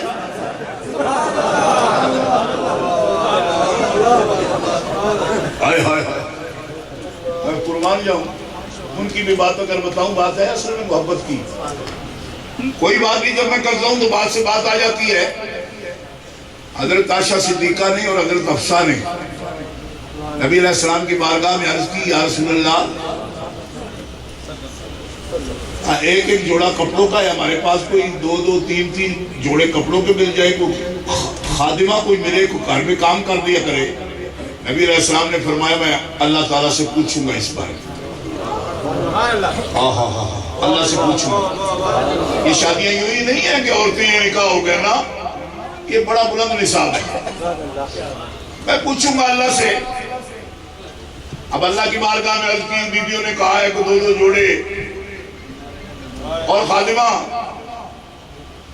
فرمایا انتظار کرو, ابھی میں جبریل بھیجتا ہوں, وہی لائے گا پوری. کیوں کہ تیرے گھر کا سارا سکیجول تیرا بنا ہوا نہیں, میرا بنا ہوا. تو خاص, تیری بیویاں خاص, تیرا گھر خاص, تیری باتیں خاص. کیونکہ تیرا ہی تو گھر ہے. ہر گھر جو نمونہ دیکھے گا تو تیرے گھر کا نمونہ دیکھے گا. تو تیرے گھر کا نقشہ تو نہیں بنائے گا, گھر تیرا, نقشہ تیرے رب کا چلے گا. اب یہ عام گھر ہو, تبصرہ چھوڑ دیتا ہوں, اتنا ٹائم نہیں. آیتیں اتر آئیں. یا ایھا النبی قل لازواجک ان کنتن تردن الحیاۃ الدنیا وزینتها فتعالین امتعکن واسرحکن سراحا جمیلا وَإِن كُنتُنَّ تُرِدْنَ اللَّهَ وَرَسُولَهُ وَالدَّارَ الْآخِرَةَ فَإِنَّ اللَّهَ أَعَدَّ لِلْمُحْسِنَاتِ مِنكُنَّ أَجْرًا عَظِيمًا. يَا نِسَاءَ النَّبِيِّ مَن يَأْتِ مِنكُنَّ بِفَاحِشَةٍ مُبَيِّنَةٍ يُضَاعَفْ لَهَا الْعَذَابُ ضِعْفَيْنِ وَكَانَ ذَلِكَ عَلَى اللَّهِ يَسِيرًا. ابھی بات ختم نہیں ہوئی. وَمَن يَقْنُتْ مِنكُنَّ لِلَّهِ وَرَسُولِهِ وَتَعْمَلْ صَالِحًا نُؤْتِهَا أَجْرَهَا مرتين وَأَعْتَدْنَا لَهَا رِزْقًا كَرِيمًا. يَا نِسَاءَ النَّبِيِّ لَسْتُنَّ كَأَحَدٍ مِّنَ النِّسَاءِ إِنِ اتَّقَيْتُنَّ فَلَا تَخْضَعْنَ بِالْقَوْلِ فَيَطْمَعَ الَّذِي فِي قَلْبِهِ مَرَضٌ وَقُلْنَ قَوْلًا مَّعْرُوفًا وَقَرْنَ فِي بُيُوتِكُنَّ وَلَا تَبَرَّجْنَ تَبَرُّجَ الْجَاهِلِيَّةِ الْأُولَىٰ وَأَقِمْنَ الصَّلَاةَ وَآتِينَ الزَّكَاةَ وَأَطِعْنَ اللَّهَ وَرَسُولَهُ إِنَّمَا يُرِيدُ اللَّهُ لِيُذْهِبَ عَنكُمُ الرِّجْسَ أَهْلَ الْبَيْتِ وَيُطَهِّرَكُمْ تَطْهِيرًا. وَاذْكُرْنَ مَا يُتْلَىٰ فِي بُيُوتِكُنَّ مِنْ آيَاتِ اللَّهِ وَالْحِكْمَةِ إِنَّ اللَّهَ كَانَ لَطِيفًا خَبِيرًا.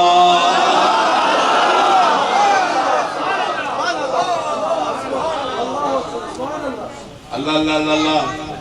اس گھر کا پورا پروگرام آ گیا, پورا قانون آ گیا.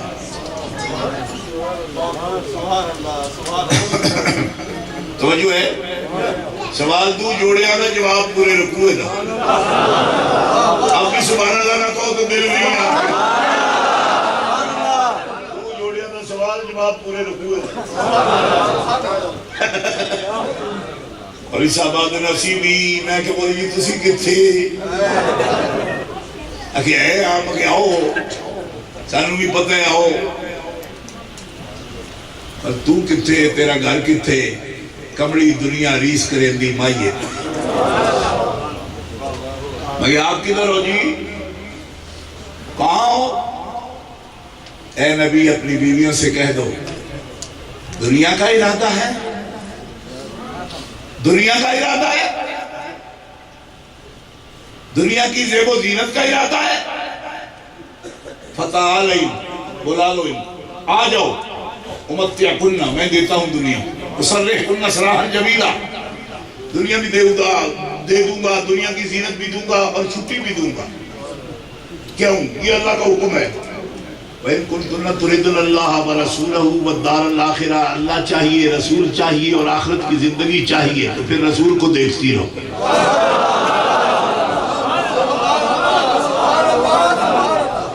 یہ ہماری ماؤں کی بات ہو رہی ہے ذرا دھیان سے سننا اور اس گھر کی بلندی دیکھنا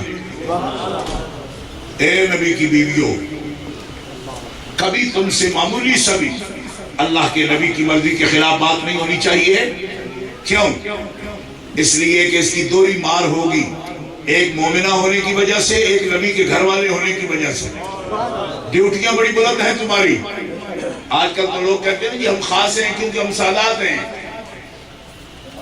جو سادات ہوتے ہیں ان کی ڈیوٹی دوری ہوتی ہے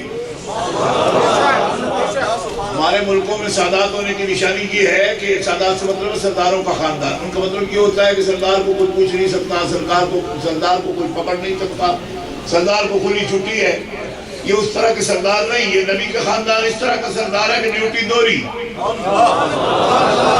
ایک مومن ہونے کی وجہ سے ایک نبی کے گھر والے ہونے کی وجہ سے توجہ رکھنا یہ ہے دین کا تصور باقی ایرانی تصور کی میں بات نہیں کر رہا میں مدینے کے تصور کی بات کر رہا ہوں ہم دین نہ ریاض سے سیکھتے ہیں نہ تہران سے سیکھتے ہیں ہم مدینہ النبی سے سیکھتے ہیں ہم کسی اور سے نہیں سیکھتے بالکل ہم اہل السنہ والجماعہ ہیں 1400 سال سے ہماری تاریخ ہے مانگے تانگے کا یہ مذہب نہیں ہے کہ دو باتیں ادھر سے لے لو دو ادھر سے لے لو جوڑ کے مذہب بنا لو یہ نبی کے قدموں سے لے کر ہمارے امام ابو حنیفہ تک صحابہ کا دور خلفائے راشدین کا دور اہل بیت کا دور امام اعظم ابو حنیفہ تک ابو حنیفہ سے لے کر مجدد الفسانی تک مجدد الفسانی سے لے کر امام احمد اللہ بریلوی تک 14 صدیوں میں مجددین کا طریقہ ان اللہ یبعث لہذه الامة علی راس کل 100 سنة من یجدد لها دینها ہر صدی کے سرے پر ایک بندہ ایسا مبعوث ہوتا ہے جو بدعت و خرافات دین میں داخل نہیں ہونے دیتا دین کو اسی رنگ میں پیش کرتا ہے جس رنگ میں اللہ کا رسول دنیا کو دین دے کر دیا مجدد ایسا نہیں ہوتا خود گرگٹ کی طرح جو رنگ بدلتا ہے کیوں بڑے ٹھوس طریقے سے نبی پاک کے طریقے پر قائم ہوتا ہے تب نبی کا طریقہ رہتا ہے یہ تو نہیں کہ گنگا گئے تو گنگا رام جمنا گئے تو جمنا داس ہم دین کی تجدید کریں گے تم کیا کرو گے تجدید وہ کرے گا جو پہاڑ سے زیادہ مضبوطی کے ساتھ اپنے نبی کے طریقے پر قائم ہے اور جو خدا کے پتوں کی طرح ہوا کے رخ پر جھولتا پھرے وہ مجدد کیا ہوگا جس کے قلم تحت الثری میں اور جس کے چہرے کا نور عرش علا تک جائے گا کشجرۃ طیبۃ اصلها ثابت وفرعها فی السماء اور وہ اللہ مبعوث کرتا ہے پارٹیوں سے نہیں کہا جاتا کسی سے کوئی بھی موضوع نہیں چھڑوں گا میں آگے چلو ڈیوٹی بھی دوری اجر بھی دورا مومن اگر نیکی کریں 10 نیکیاں آل بیت نیکی کریں گے 20 نیکی 22ویں سپارے کی پہلی آیت پڑھ میرے استاد گرامی پڑھاتے تھے ہر طالب علم کو جو رکعت جماعت سے رہ جاتی تو ایک سوٹی مارتے تھے کہ رکعت پیچھے کیوں رہا پہلے جاؤ وضو کرو آگے نماز پڑھو سید کو رہ جاتا میں خود کا تجربہ بتاتا ہوں کبھی رکعت رہ گئی تو 2 سوٹیاں مارتی میں کہی رکعت ایک تے سوڑ کے دو، فرمایا آج نہیں بتاؤں گا، میں قسم اٹھا کر کہہ رہا ہوں مسجد شریف میں بہت بچپن سے، آج کی بات نہیں ہے۔ 11ویں شریف کا موقع آتا تو کھیر پکتی، سب کو ایک ایک چمچہ، مجھے 2 چمچے۔ فرمایا بیٹا بات سمجھ لے، ڈیوٹیاں بھی دوہری، اجر بھی دوہرا۔ ایک رکعت پر دوسروں کو 1 سوٹی پڑے گی، آل رسول جو کہلائے گا، سید کہلاتا ہے، رکعت میں شامل 2 سوٹیاں کھائے گا۔ اور جب دوسروں کو 1 چمچہ کھیر، تم کو 2 چمچے کھیر، کیوں؟ مَن يَقْنُتْ مِنْكُمْ لِلَّهِ وَرَسُولِهِ وَيَعْمَلْ صَالِحًا نُؤْتِهُ أَجْرَهُ مَرَّتَيْنِ، اجر بھی دوہرا، ڈیوٹی بھی دوہری۔ آج کل ڈیوٹی سے چھٹی، اجر دوہرے چل کے تریرے۔ یہ نبی پاک کا نظریہ نہیں ہے، یہ برہمن والا نظریہ ہے کہ جو کہتے ہیں میں خدا کے ماتھے سے نکلا اور شودر پاؤں سے نکلا، تو یہ ہندو مت کو قبول نہیں کرتا۔ اسلام کی اپنی ریت ہے، اسلام کا اپنا تمدن ہے، اسلام کا اپنا کلچر ہے۔ اسلام ان کو خاص مانتا ہے جن کی ڈیوٹیاں بھی دوہری ہوتی ہو۔ اور آل رسول نے ثابت کیا کہ ہم کھاؤ پیو نیرے نہیں ہیں، کیوں؟ فرمایا دوسروں کا گزارا ہوتا تھا تب حسین ابن علی کا گزارا نہیں ہوتا تھا۔ یہ سب جی رہے تو سونے آپ بھی جیتے۔ فرمایا ان کی ڈیوٹی اکاری ہے، میری ڈیوٹی دوہری ہے۔ جو دوہری ڈیوٹی والا ہوگا وہ حالات کے ساتھ معاہدہ نہیں کر سکتا، اسی لیے سب جی رہے تھے، لیکن حسین ابن علی کا سر میدے میں چڑھ گیا۔ کیوں؟ یضاعف لها العذاب الضعفین۔ فرمایا آل رسول کی ڈیوٹی بھی دوہری ہے۔ انہیں میرے لفظ کا دفاع نہیں کرنا، انہیں معنی کا بھی دفاع کرنا۔ لوگ کہتے تھے لفظ تو نہیں بدلے نا، فرمایا معنی بھی کوئی بدلے گا تو حسین برداشت نہیں کرے گا۔ اس سے زیادہ تشریح نہیں کروں گا۔ اجرہا مرتین وَأَعْتَدْنَا لَهَا رِزْقًا کریما، اور آپ کے لیے بڑے عزت والا رزق ہم نے تیار کیا ہے۔ آپ یہ 2 جوڑے کی بات کرتی ہے، اعتدنا لہا رزقاً کریما، آپ کے لیے تو رزق کریم تیار ہے۔ کیوں؟ اب یہ لفظ سننا ساری بات سمجھ آ جائے گی۔ یا نساء نبی لستن کاحد من النساء، اے نبی کی بیویوں، عورتوں، لستن کاحد من النساء، تم کائنات کی عورتوں کی طرح نہیں ہو۔ ایک دفعہ صرف کہہ دیجئے سبحان اللہ۔ میں گلہ نہیں کروں گا آپ کو، خدا کے لیے زور سے کہہ دو سبحان اللہ۔ ابھی بھی کچھ بزرگ بڑے بڑے چیروں ہمارے بیٹھے، لیکن ایک دفعہ بھی سبحان اللہ نہیں کی۔ اے نبی کی بیویوں، لستن کاحد من النساء، تم نہیں ہو عورتوں کی طرح۔ میں پوچھا کیوں نہیں ہے عورتوں کی طرح؟ عورتوں کے 2 ہاتھ ہیں کہ کوئی 4 ہے؟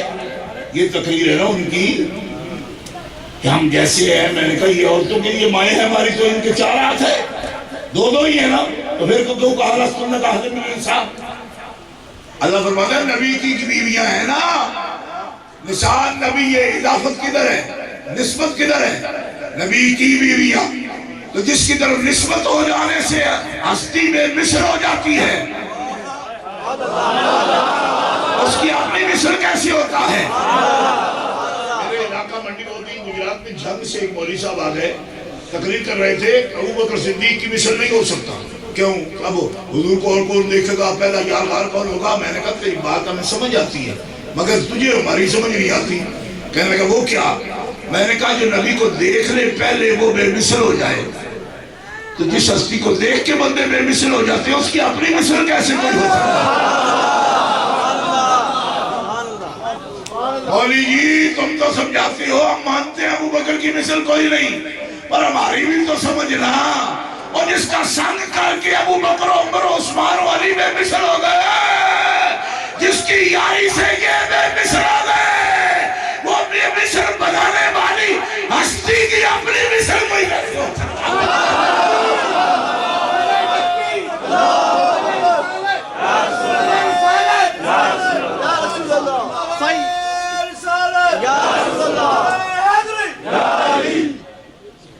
اور یہی بات میں بیان کر رہا تھا آپ کے سامنے، حضور پوچھ رہے تھے ایوکم مثلی، روزے رکھتے ہو؟ سو میں غصہ؟ کہا ہاں۔ روزے رکھو، پھر کھڑے بھی رہو نا، گرتے کیوں ہو؟ کا طاقت نہیں ہے؟ فرمایا طاقت نہیں ہے تو نہ رکھا کرو. یا رسول اللہ آپ رکھتے ہیں؟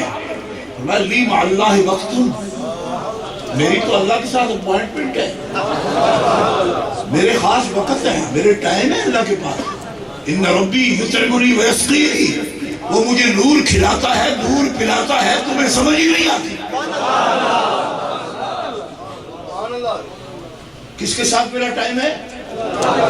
یہ حدیث ہے، خاص ٹائم ہے میرے. ٹائم تو سب کے ہیں، آپ کے بھی ہیں، ہمارا نہیں ہے. میں کہا تمہارا بھی ہے، لیکن اپوائنٹمنٹ بتاؤ کتنے دن نہیں ہے. کہ وہ لبی نہیں آئی تو نہیں. آئے ہائے ہائے اللہ سے کہنے دن دی اپوائنٹمنٹ تیری ہو دینا.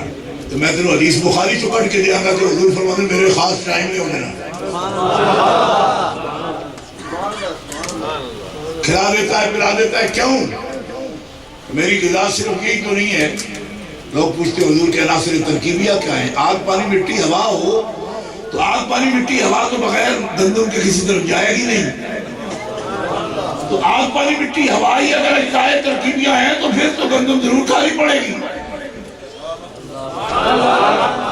تو وہ کہیں نہیں خاص کھلا دیتا ہے، کھلا بھی دیتا ہے، پلا بھی دیتا ہے، اور تم یہ نہیں کر پاتے ہو. سوم مثال کی بات کر رہا ہوں بخاری سے. اب حضور فرمایا ایکم مثلی، ہر بات میں میری طرح کرو گے. تم میں کون ہے میری طرح؟ اور دوسرا لفظ حضور کا سن لو، لست مثلکم، میں نہیں ہوں ہر صفت میں تمہاری طرح. اب جواب کون دیتا ہے؟ ابو بکر صدیق، جن کی بیٹی حضرت عائشہ بیوی ہے رسول اللہ کی. اور دوسرا جواب کس نے دیا؟ حضرت مولا علی شیر خدا، جو حضور پاک کی پیاری بیٹی، ان کی بیوی ہے، زوجہ ہے. اور وہ تو ہے بھی خاص اس لحاظ سے. کس لحاظ سے؟ اس لحاظ سے حضور کے دادا کے پوتے ہیں نا. دادا کا جو پوتا ہوتا ہے وہ تو مثل ہوتا ہی ہوتا ہے. آپ کو نہیں پتا؟ دادا کا جو پوتا ہوتا ہے مثل ہوتا ہے. شریعت میں مثل مانگتی ہے. مار مثلی ہوتا ہے، جن بچیوں کا مار ذکر نہ ہو. مولوی صاحب بھول جائے مار مثلی، مار ذکر ہی نہ کریں کہ اب اتنے مار پر اس بچی کا نکاح ہوا. تو علماء کہتے ہیں وہ تو رخصتی بھی ہو چکی، اب وہ نکاح کا کیا کریں گے؟ تو علماء فرماتے ہیں پریشان نہ ہو، اس کا مار مثلی ہوگا. مار مثلی اس کا کیا مطلب ہے؟ اس کا مطلب یہ ہے کہ مار مثلی اس کی جو مثل مثلا چچا کی بیٹی کا جتنا باندھا گیا تھا اتنا، کیونکہ یہ اس کی مثل ہے، اسی خاندان کی ہے. تو ان کے تایا بابا چاچا کی بیٹیوں کے جتنے مار باندھے گئے اتنا اس کا خود بخود بن جائے گا بغیر ذکر کے. تایا چاچا کی اولاد کو مثلی مثل مانا کفر مانا قرآن نے بھی حدیث نے بھی. تو حضور ان سے پوچھ رہے ہیں، وہ بھی سامنے ہیں، ان سے پوچھیں ایکم مثلی. تو وہ کہتے ہیں ہاں آپ کی بیٹی میرے نکاح میں، مجھے بھائی بھی آپ کہتے ہیں میں آپ کے دادا کا پوتا ہوں، میرا آپ کا خون ہے کہ نہیں.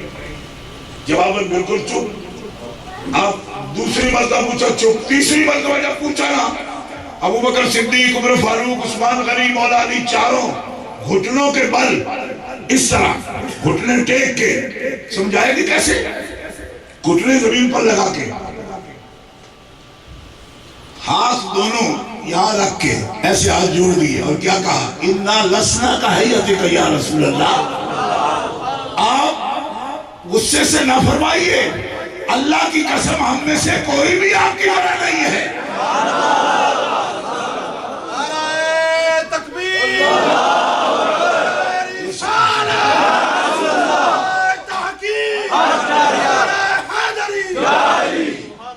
کیوں نہیں ہے؟ اس لیے کہ سب کو پتا تھا کہ ان کے سینے پر تو وہ قرآن اترتا ہے کہ اگر پہاڑ پہ اٹھتے تو قرآن خود کہتا ہے پہاڑ پھٹ جائے گا. قرآن کہتا ہے لو انزلنا هذا القرآن على جبل لرأيته خاشعا متصدعا من خشية الله.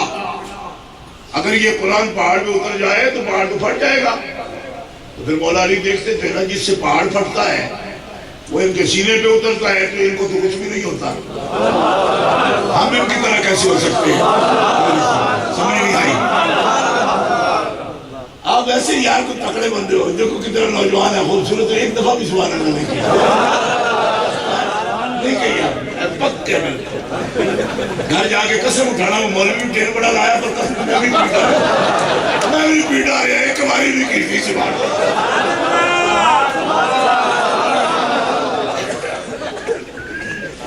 لو انزلنا هذا القرآن على جبل لرأيته خاشعا متصدعا من خشية الله.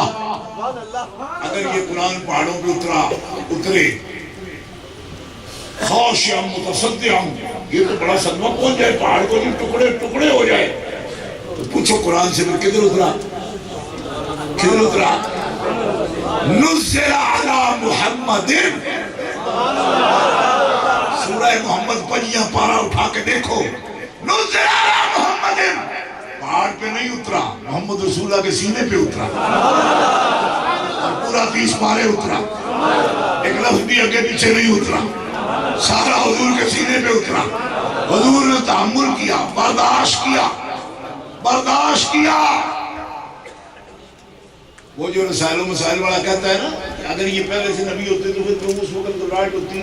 میں نے کہا میں آپ کو پہلے سے بتاتا ہوں کہ یہ 2 تارے ہیں، ان میں بجلی ہے، کرنٹ ہے، ٹھیک ہے، کرنٹ ہے، اور یہ بنتا کہاں سے ہے یہ بھی بتا دیتا ہوں، ٹھیک ہے.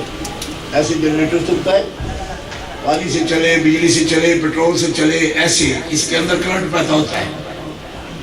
یہ پورا فلسفہ الیکٹرک کا مضمون آپ بھی کہیں سے پڑھ لیجیے، ملے گا نا، نیٹ پر بھی مل جائے گا. بجلی بنتی کیسے ہے یہ پورا علم اس کو آ جائے نا، اس کے ہاتھ میں تار پکڑا دیجیے. اور کہیں یہ کانپتے کیوں ہو؟ اس نے کہا کرنٹ لگ رہا ہے. اس نے کہا تیرے پاس علم ہے پھر کرنٹ کیوں لگ رہا ہے؟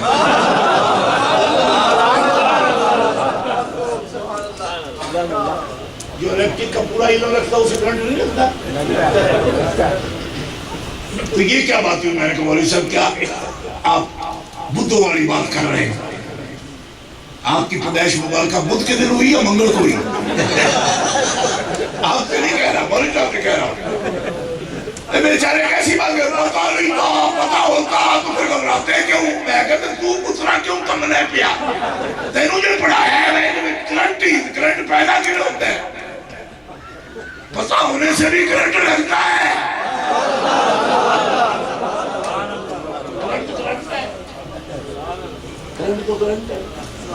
وہ پتا ہو یا نہ ہو لگے گا.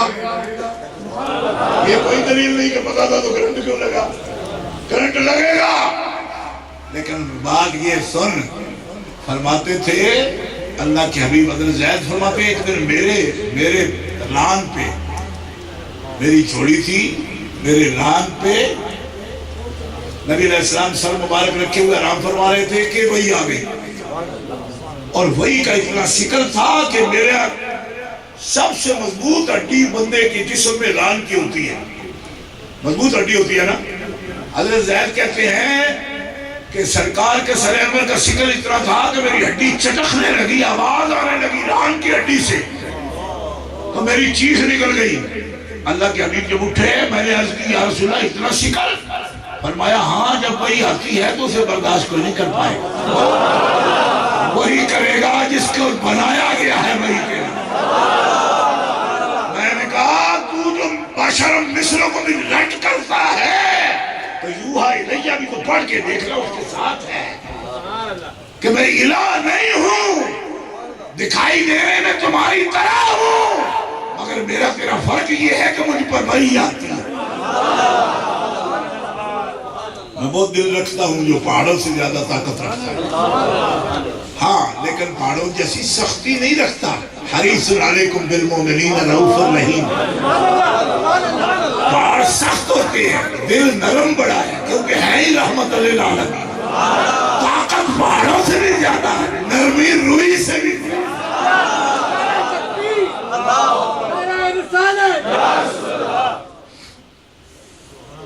دوستو یہ شان پاک کا ایک پہلو ہے جو آپ کے سامنے عرض کر رہا ہوں.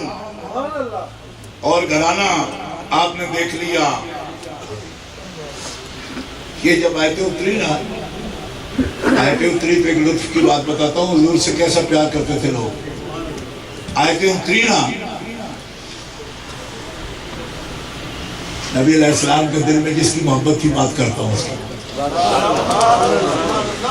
یہ آیتیں پڑھ کے نبی علیہ السلام نے تاشا کو بلایا. فرمایا عائشہ یہ جو اختیار تمہیں دیا گیا ہے نا کہ اللہ رکھو یا دنیا رکھو، اس میں جلدی نہ کرنا، اپنے ابے سے مشورہ کرنا۔ حضرت عائشہ بھی تو حضور کی زوجہ تھی نا، ہماری ماں مومنوں کی، کہنے لگی مجھے اللہ کی قسم ہے یا رسول اللہ میں ابے سے مشورہ نہیں کروں گی۔ فرمایا کیوں؟ میں تو کہتا ہوں جلدی میں کوئی بات نہ کر جاؤ تو اس لیے اپنے ابا سے بات کر۔ انہوں نے کہا جی نا،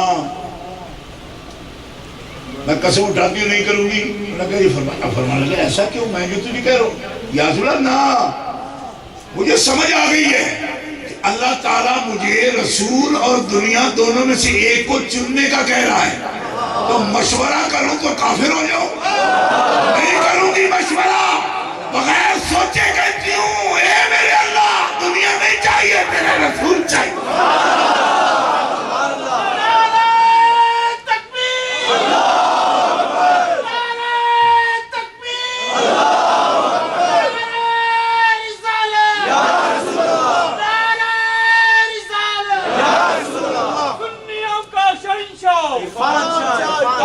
اب سنیے ذرا ایک منٹ توجہ کے ساتھ۔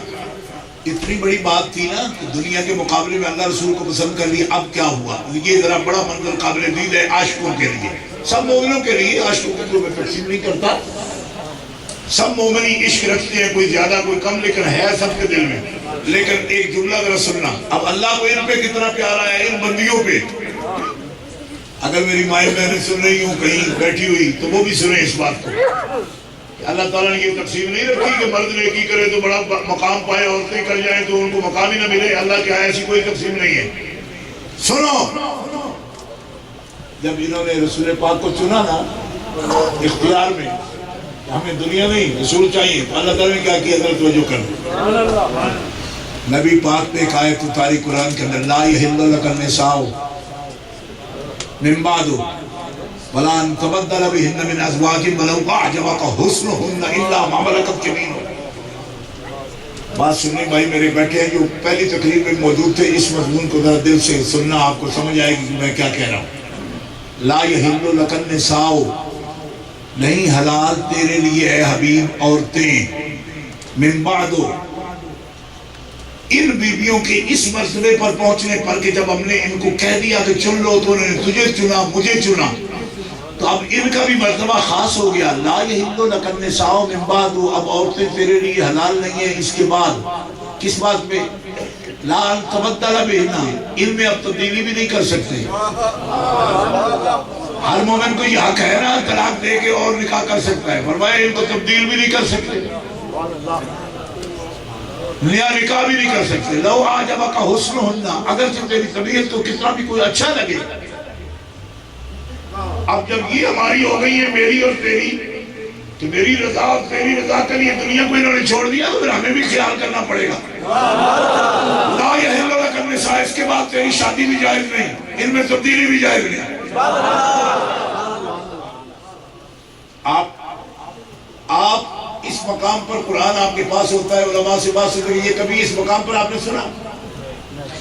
نہیں سنا ہو تو کہہ دیجیے، نہیں سنا ہوگا، اسی لیے آپ کو یہ تحفہ دے رہا ہوں، یہ قرآن پڑھ رہا ہوں میں آپ کے سامنے۔ اب ذرا سا رکنا، اور اگر اس مجلس کو کسی بھی طرح میری مائیں بہنیں سنتی ہیں تو ضرور اس پر غور کریں۔ میں ان کا دینی و یقینی بھائی ہوں، ان کی خدمت میں ہاتھ جوڑ کر کہتا ہوں کہ میری ماں اور بہنیں، بیٹیاں، سنیں اس کو اور غور کریں۔ یہ کس کے فائدے کی بات تھی؟ ازواج کی، ٹھیک ہے، کہ اب آپ پہ کوئی اور نہیں آئے گی، اس کی ساتھ یہ عورتوں کا خاص فطری موضوع ہے۔ لیکن توجہ کریں، بڑی بڑی محبت دنیا کرتی ہوگی، مگر اس محبت کا نمونہ ذرا دیکھنا۔ حضرت حفصہ آئیں حضرت عائشہ کے گھر میں، تو حضرت عائشہ کی آنکھیں رو رو کے اتنی سوج گئی ہیں۔ پوچھا عائشہ رونے والی کیا بات؟ میں نے سنا آیت اتری ہے، لا یحل لک النساء من بعد ولا ان تبدل بہن من ازواج۔ ہاں اتری ہے، تو نے نہیں سنی؟ میں نے سنی، حضور نے تلاوت کی ہے۔ حضرت حفصہ کہتی تجھے مبارک ہو، اللہ تعالیٰ کیا یہ مقبولیت ہو گئی ہماری؟ تو رونے والی اس میں بات، یہ تو ہنسنے والی بات ہے، خدا کا شکر کرنے والی بات ہے کہ ہمارا عمل اللہ نے اتنا قبول کیا۔ فرمایا حفصہ تجھے خیال نہیں ہماری بات رب اتنی مقبول کرے قبول کرے کہ ہماری وجہ سے ہمارے حبیب کو پابند کرے؟ عائشہ کا دل برداشت نہیں کر سکتا۔ مومنوں کتنے نازک احساسات ہیں ان کے رسول کریم کی بارے میں۔ عورت کی فطرت ہے کہ وہ اس بات کو پسند کرے گی کہ میرا شوہر دوسری شادی اب نہ کرے، لیکن رسول خدا کو پابند کیا جا رہا ہے۔ یہ آیت ہے قرآن کی۔ عائشہ باقاعدہ روئی اس بات پر، اور حضرت حفصہ نے کہا کہ یہ مسئلے کی بات ہے۔ فرمایا اس تصور سے تمہیں کیا ہنسی آتی ہے کہ ہمارے لیے رب تعالیٰ نے نبی کریم علیہ السلام کو، میری تو محبت یہ تقاضا کرتی ہے کہ حبیب پر کوئی روک نہ لگا سکے۔ اور اب تیسرے مرحلے پر آیت سننا مسلمانوں، یہ بڑی نازک بات ہے۔ تیسرے مرحلے پر کیا فرمایا؟ یا ایھا النبی انا احللنا لک ازواجک اللاتی آتیت اجورہن وما ملکت یمینک مما افاء اللہ علیک۔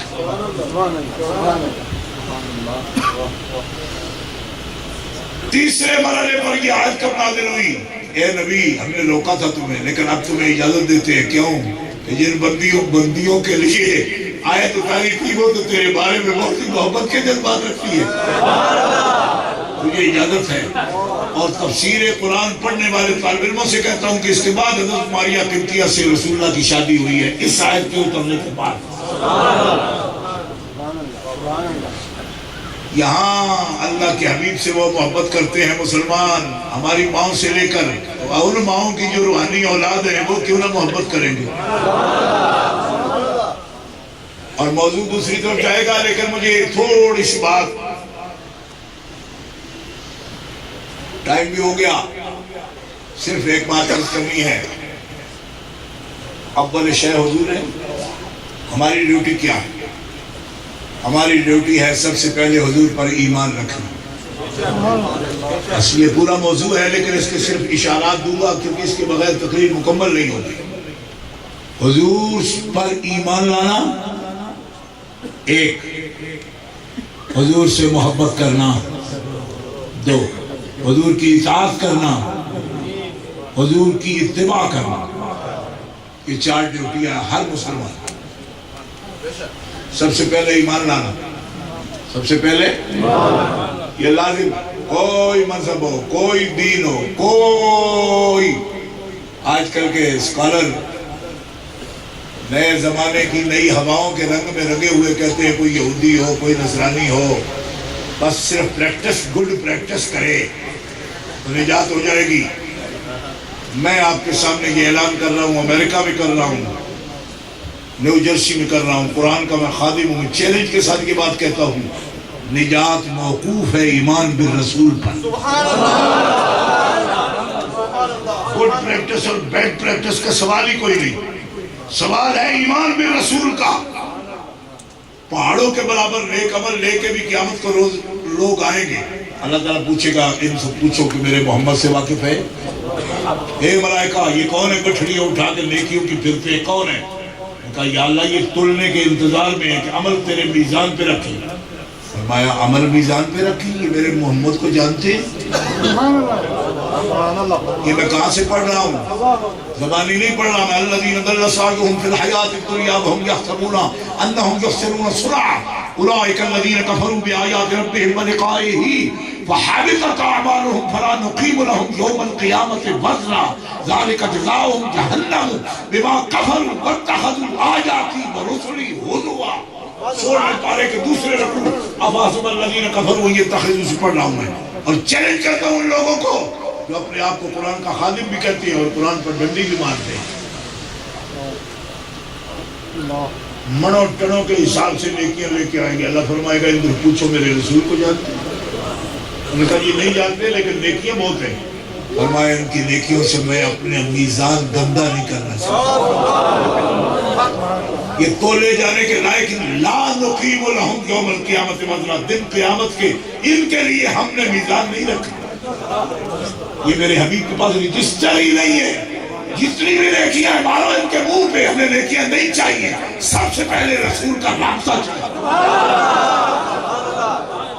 رسول ہم نے اس لیے بھیجے ہیں کہ دنیا بائی پاس کر کے ان کو کہ میرے جنت پا جائے۔ پوچھو میرے رسول کو جان کر نہیں جانتے، فرمایا ایک قوم آئے گی، یہ اسی آیت کریمہ کے ساتھ بول رہا ہوں میں 16ویں پارے کے 3 رکوع سے، اور آیت پڑھ کے سناتا ہوں، میرا میں بس 65 نہیں کہتا۔ زمانہ بدلا اور نئے طور زمانے کے بدل گئے، کبھی قرآن پڑھنے والے عالم مانے جاتے تھے، آج میرے نمبر بتانے والے عالم مانے جاتے ہیں۔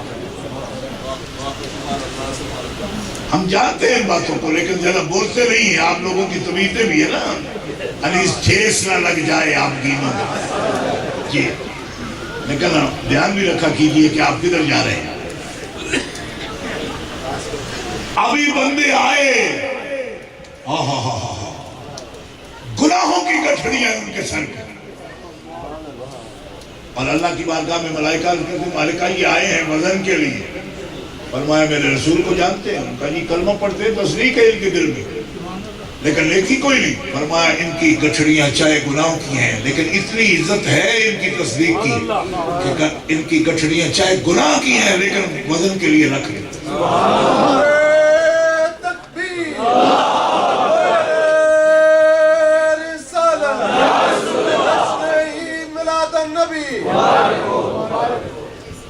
میزان پر وہ عمل تلے گا نہیں جس کے ساتھ تصدیق بالرسول نہیں، چاہے کتنا بھی نیک ہو۔ پورا رکوع قرآن پاک کا میں آپ کے سامنے پیش کر رہا ہوں۔ اللہ فرماتا ہے ان کو بے حساب دوزخ میں بھیجو جن کے پاس تصدیق رسول ہے ہی نہیں، اور ان کا حساب ضرور کرو، اگر زیادہ گناہ ہیں ان کے تو پھر ان کو جہنم میں داخل کیا جائے گا جن کے گناہ زیادہ ہیں، کیونکہ یہ میرا وعدہ ہے۔ لیکن اس وعدے کے ساتھ یہ بھی وعدہ ہے اگر راستے میں کہیں پڑ گئی نظر ان پہ میرے رسول یشفع عندہ الا بإذنہ، تو میں نے علم دے رکھا ہے کہ تصدیق تو ہے نا اس کے اندر رسول کی، اب جو باری آئی رسول کی وہ معذور ہے، ابھی چانس ہے اس کا، اس مرحلے سے اس مرحلے کے اندر اگر آ گیا نبی کی نگاہ کے نیچے تو میرا وعدہ ہے ان اللہ یغفر الذنوب جمیعا، کہ میں چاہوں گا رسول کے کھاتے میں امتی کے سارے گناہ بھی معاف کروں۔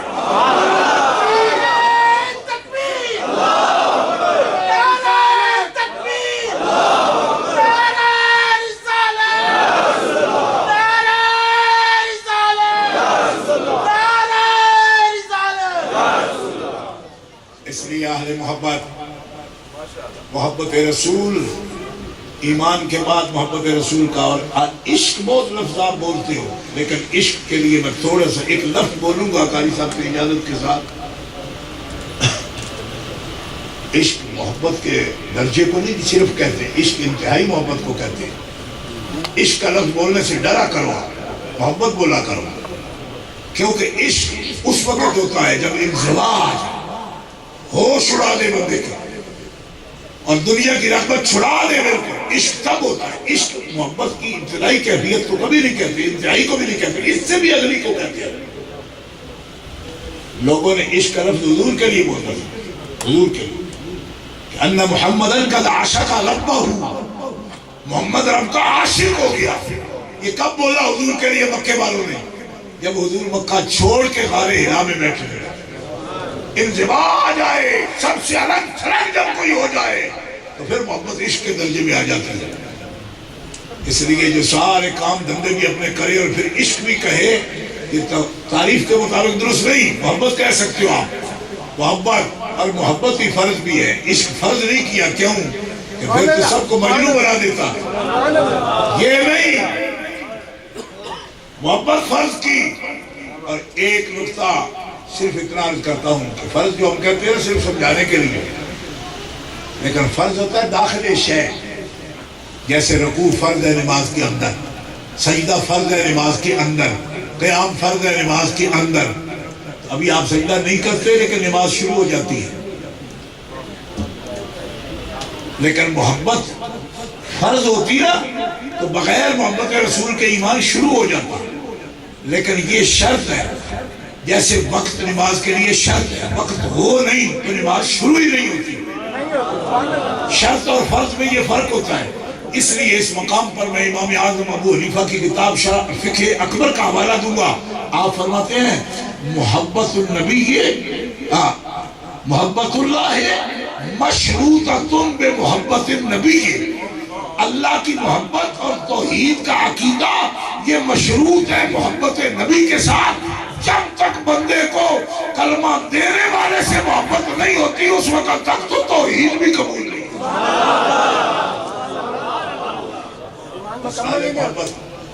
ایمان بالرسول، محبت بالرسول، اطاعت بالرسول، اور جو اطاعت ہوتی ہے نا تعالہ یتو ایزن قاد لہو، اطاعت کہتے ہیں منقاد ہونے کو، اور منقاد کا مطلب آپ کو عربی سے اردو میں اگر بتاؤں یا پنجابی میں سنو تو مزہ آ جائے۔ منقاد کہتے ہیں اس جانور کو جس کے نک ڈال دی جائے نک میں، تو بڑا اتھرا ہوئے نا بیل بھی جس کے ناک میں نکیل پڑ جائے تو بچہ بھی پکڑ لے تو وہ صرف ہلانے کے قابل نہیں رہتا۔ تو فرمایا مطیع ہو جو میرے رسول کے آگے۔ مولوی جی چیک کرنا بڑھو نبیاں دے، اے ہے انہاں کو ہے نہیں انہاں کو لسنس ہے انہاں کو اختیار ہے انہاں دا علم کتنا ہے، تسی مطیع ہو یا چیک کرو؟ اور لسنس چیک کرنے والے کو جس کا کر رہا ہے اس سے اوپر درجے کا ہونا چاہیے۔ نبیوں کو کوئی چیک کرے تو اللہ کرے، آپ اپنا آپ دیکھیں اور اپنی حیثیت دیکھیں۔ کام کیا ہے آپ کا، عہدہ کیا ہے آپ کا، کیا آپ انبیاء کے عہدے چیک کرو گے؟ آپ پر لازم ہے کہ ناک میں نک ڈلواؤ، مطیع بنو، مطیع بنو۔ اور پھر ان کنتم تحبون اللہ فاتبعونی، اے مومنو اگر اللہ کو چاہتے ہو میرے پیچھے آ جاؤ، فاتبعونی، میرے سٹیپس دیکھو، ادھر ادھر پاؤں نہیں رکھنا، بس بالکل پیچھے پیچھے۔ اب توحید کے لیے نبی کے آگے آگے بھاگ رہے ہو جی، ہم اپنے آپ تلاش کر لیں گے۔ میں نے کہا قرآن سے پوچھنا، اپنے دماغ سے پوچھ رہا ہے اللہ چاہیے؟ چاہیے۔